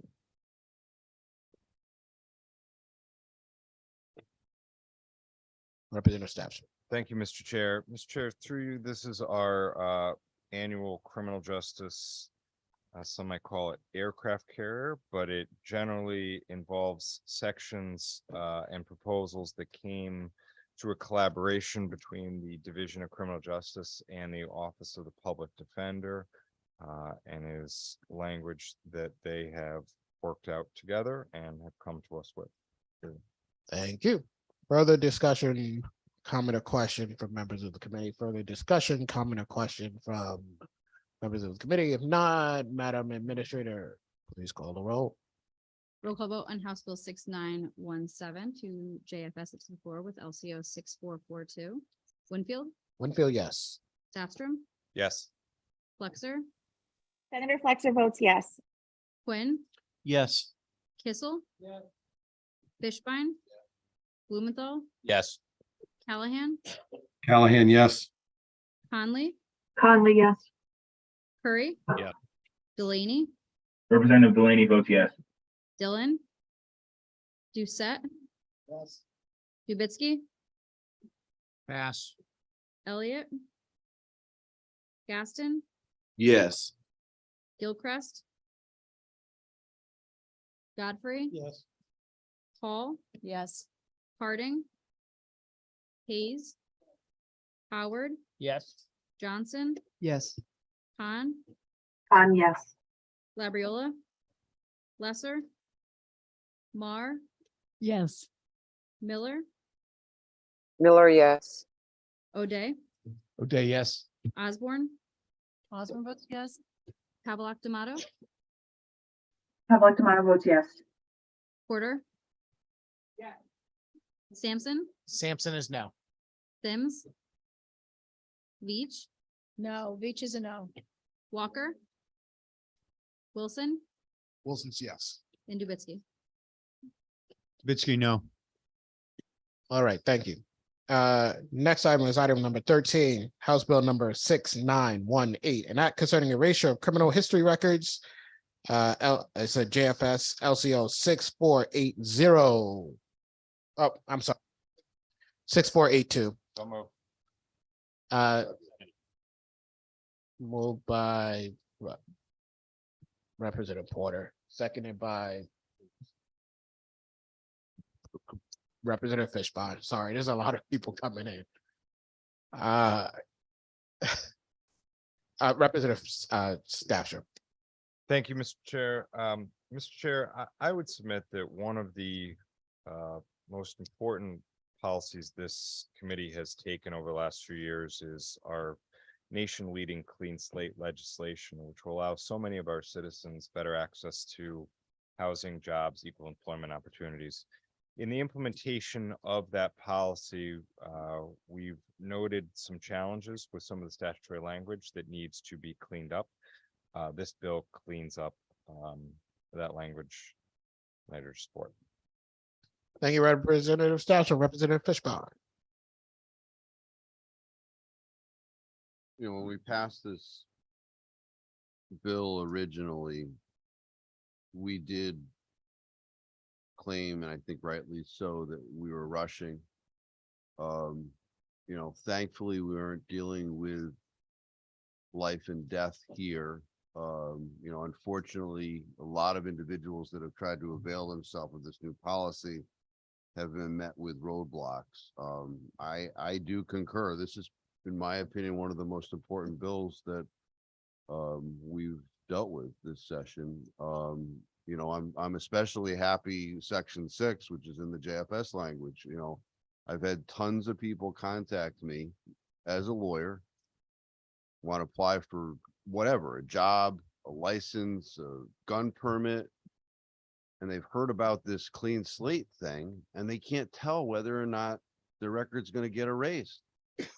It's virtually impossible to navigate right now. So Section 6 requires that a list be created by desk so that, you know, lay people can just go to the page and look at the list and say, hey, that thing's supposed to be erased, or it's going to get erased, so that the policy that we have set in this state can actually be followed. So I think that's a really good bipartisan thing that we've done here today, and I do support the bill. So thank you. Thank you, Representative. Comment or question from other members of the committee? Comment or question from other members of the committee? I'll just say this. We told people that we were going to do something that would work for them in their lives, and then it didn't really. This is, as Representative Fishbine and Representative Stafford said, critical, important. There are people whose lives are depending on the work that we said we were going to do, and I'm thankful that we are actually going to do it. With that, Madam Administrator, would you please call the roll? Roll call vote on House Bill 6918 to JFS it to the floor with LCO 6482. Winfield, Yes. Staffstrom. Yes. Flexer, Senator Flexer votes yes from a stationary vehicle. Quinn, Yes, from a stationary seat. Kissel, Fishbein, Blumenthal, Yes. Callahan, Callahan, yes. Conley, Conley, yes. Curry, Yes. Delaney, Representative Delaney votes yes. Dillon, Doucette, Yes. Dubitsky, Yes. Elliott, Yes. Gaston, Yes. Gilchrist, Godfrey. Yes. Paul, No. Harding, Hayes, Howard, Yes. Johnson, Yes. Khan, Khan, yes. Labriola, Lesser, Mar, Yes. Miller, Miller, yes. O'Day, Osborne, Osborne votes yes. Havelock Tomato, Pavlik Tomato votes no. Porter, Sampson, Sampson is no. Sims, Beach, Beach is a no. Walker, Wilson, Wilson's yes. O'Day, O'Day, yes.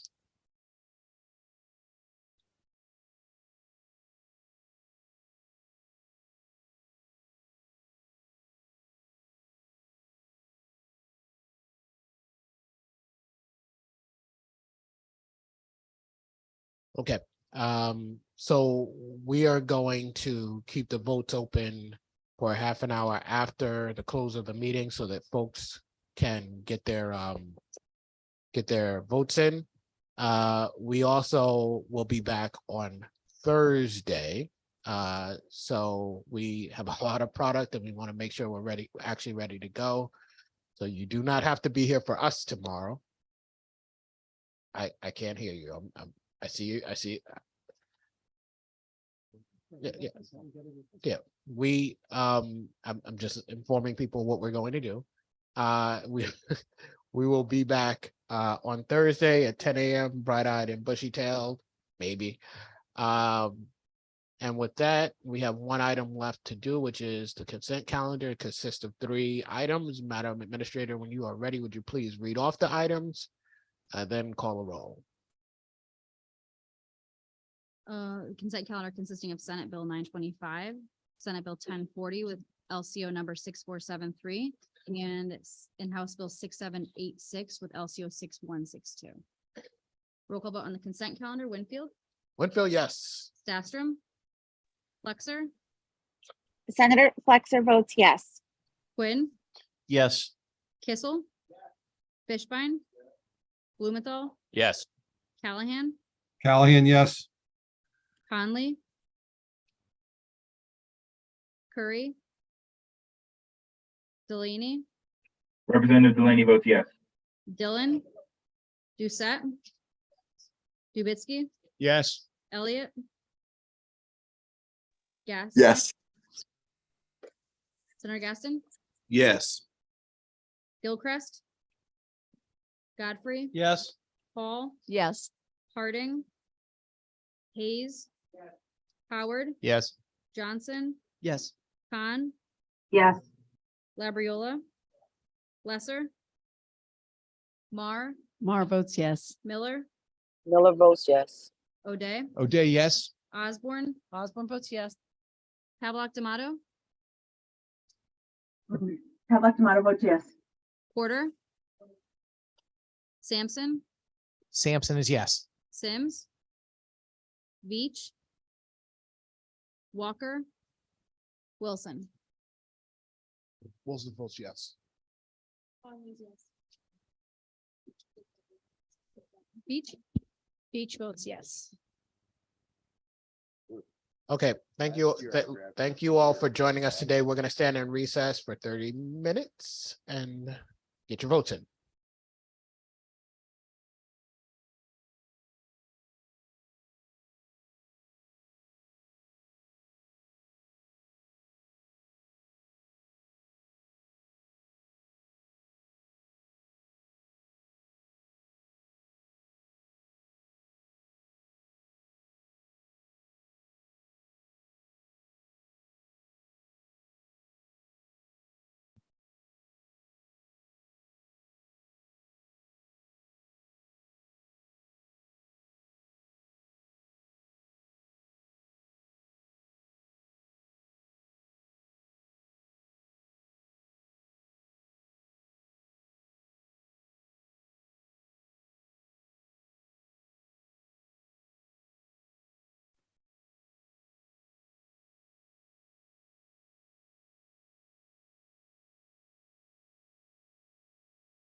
Madam Administrator.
Hi, everybody. Can you hear me okay? I apologize.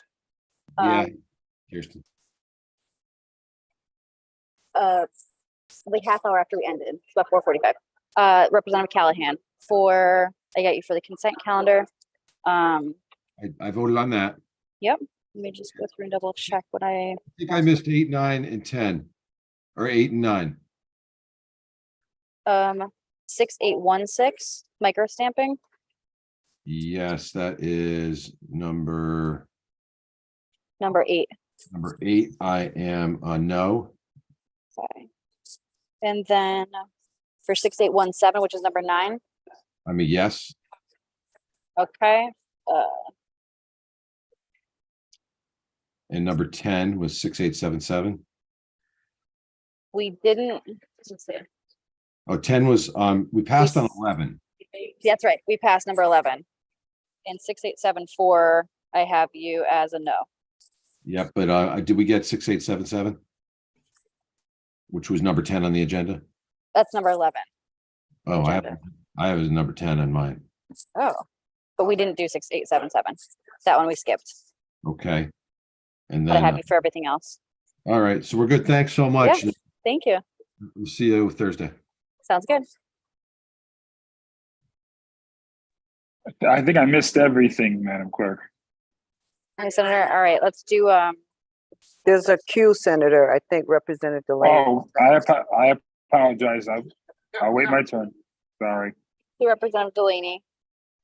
I actually think, Senator Miller, aren't you before me? Would appreciate it. My hand accidentally went down. So thank you, Representative Delaney. I'm ready, Madam Clerk, Administrator. Senator Miller, I have you. Let's go through. Senator Miller for Senate Bill 1062, which is number 3. I'm sorry, did you call me? Senator Miller. Oh, Yes, that's a yes. sorry, Senator Miller. For That's Senate okay. Bill 1070, Senator Miller, how do you vote? Yes.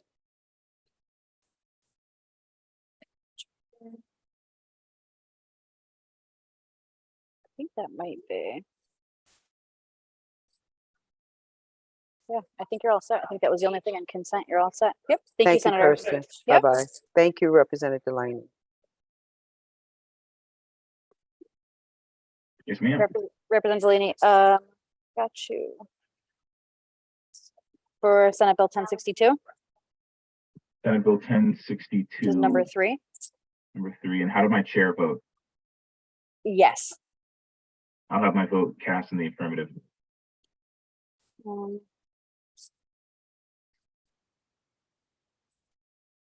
Am I recorded as having missed any other votes? Just double checking now. Let's see. I don't see. Everything looks good. And you're all set. Thank you so much, Representative. Before you go, item 9. Yep. 6816. How was my chair in recording? How did my chair vote on that? So 6816 was item 8. I just want to make sure I have the right one. Right, number 6816. I think it was item 9, 6817. I'm sorry. 6817. Yes, ma'am. How did the chair vote? Yes, ma'am. Yes. How did I vote? In the affirmative. Yes. Thank you, ma'am. You're welcome.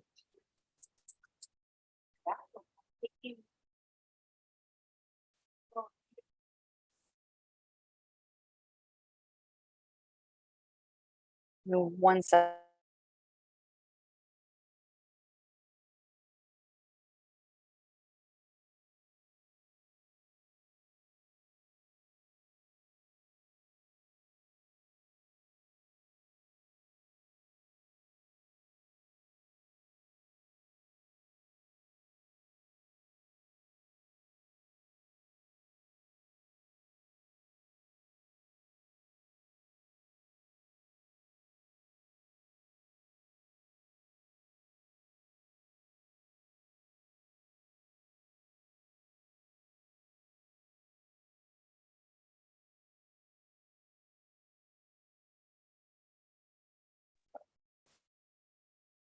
All right. Who is next in Senator? Was it Senator Harding or is it Senator Lesser? Not sure.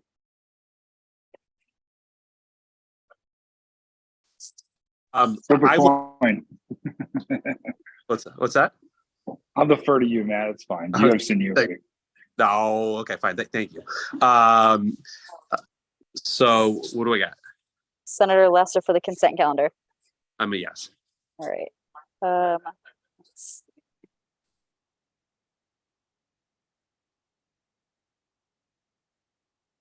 For House Bill 6816, microstamping. Yes. For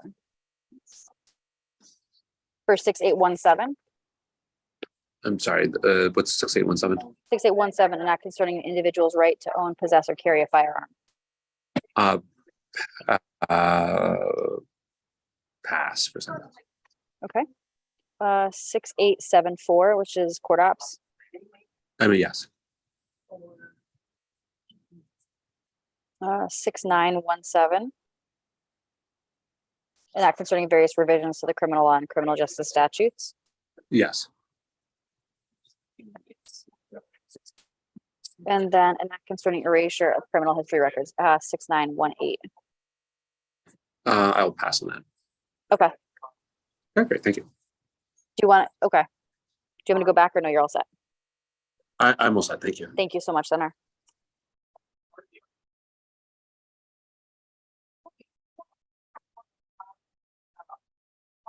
Okay. Senator Harding, Yes. how Hi. are you? Good, thanks. How are you? Good, good. Okay, so start with the consent calendar. Yes, I am a yes on the consent calendar. All right, Senate Bill 1062, item 3. What's the title of that bill, if you don't mind?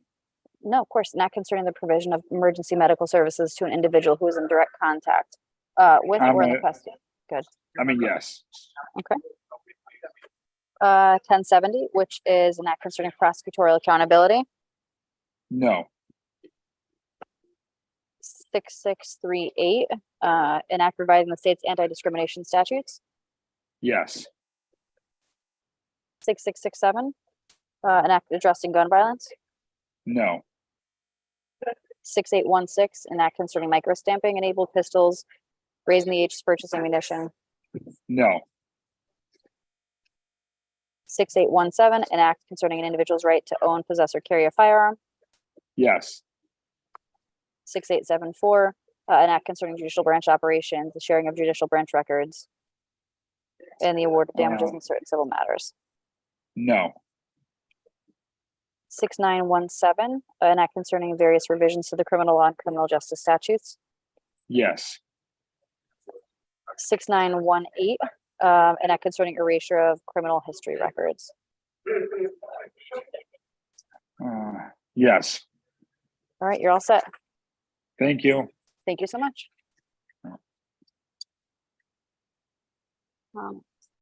Senator Flex, if you can give me 1 second. No problem. Thank you.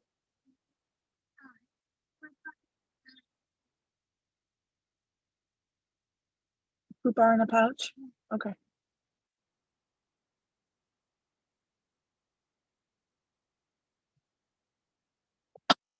I'm gonna go inside and get that for you, okay, Levy? Yeah, please. Yeah, please. All right, Senator. Oh, I'm sorry. Everyone just heard all of that. I'm sorry. That's okay. There are worse things. Negotiation about how many pouches we have. I very much understand that, how that goes.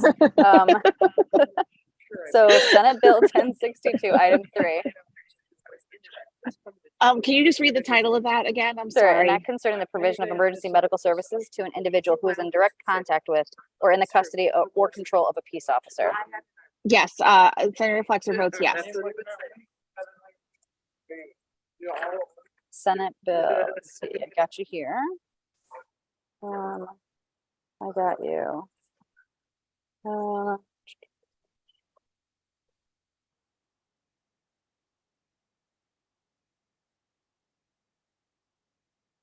You're all set. Everything Thank you very much. Have a You're good welcome. night. You too.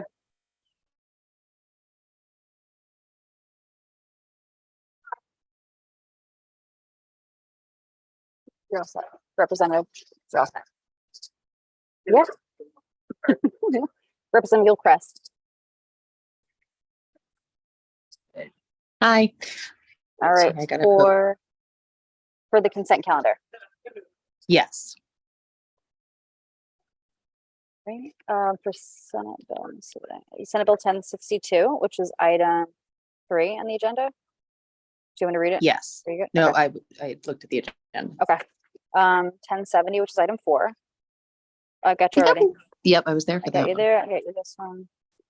this one, 6816, Which one is that? which is, it's micro stamping. So the Yes. number 8. 6817, an act concerning an individual's right to own, possess, or carry a firearm. Can. Yes. 6874, judicial branch operations. Yes. 6917, which is an act concerning various revisions to the criminal law and criminal justice statutes. Yes. And this last one, which is 6918, an act concerning erasure of criminal history records. Yes. Okay, excellent. Thank you so much, Representative. Thank you. Have a good one. You too. Senator Gaston.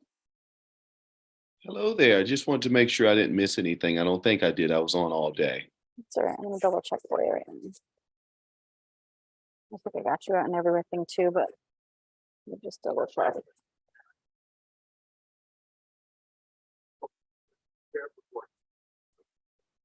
Yeah, you're all set. Thank Thank you so much. Take care. Have a good one. You too. Hi, Representative.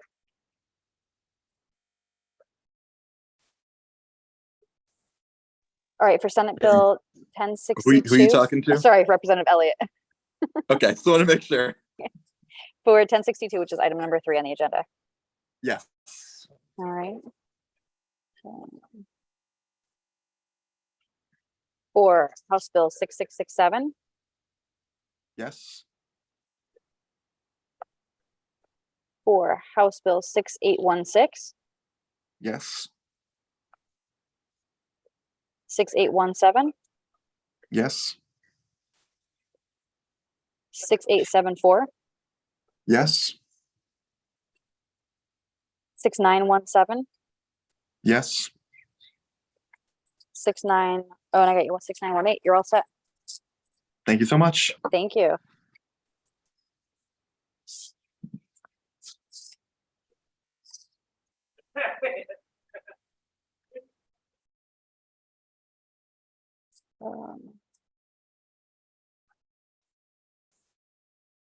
Representative Pavlik Tomato. I think I have 1062 and 1070. Yep, for 1062, how do you vote? Yes. Okay, and then for 1070. 1070 is a yes.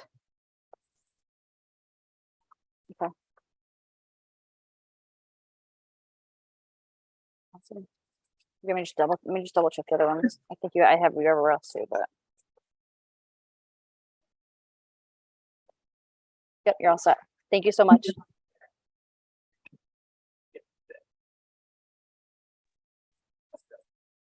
Hi, Representative Dillon, are you there?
Hi, Representative Dillon, if you could turn your sound on.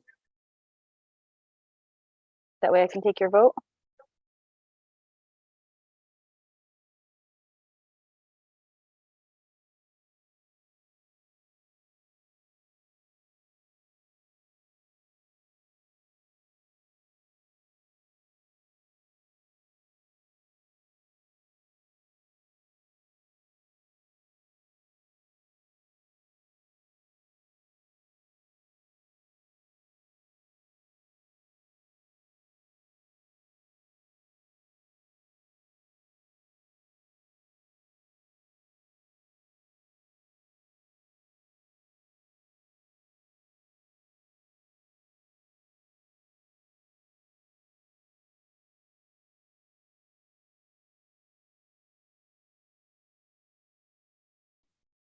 Madam Administrator, Yes, Representative. you had mentioned item 8, House Bill 6816. Am I missing a vote on there? 6816. Let me look. No, you voted yes on that one. How did my chair vote on that one? Yes. Was I voted no, counted as no on anything Let me look. besides the amendment?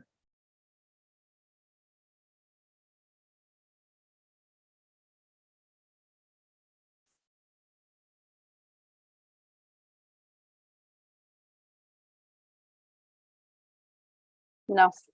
You're all yes. Thank you, Madam Administrator. Have a nice day. You're welcome. You too.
Hi, Representative. My phone wouldn't connect well. Sorry about that. That's okay, no worries. For 69, for House Bill 6917, Yes, for 6918, yes, for 6817, yes, for 6816, yes, for 6667, yes, for the consent calendar, yes, and I have one more for 6874. All Yes, right, you're all set. Thank you so much. thank you.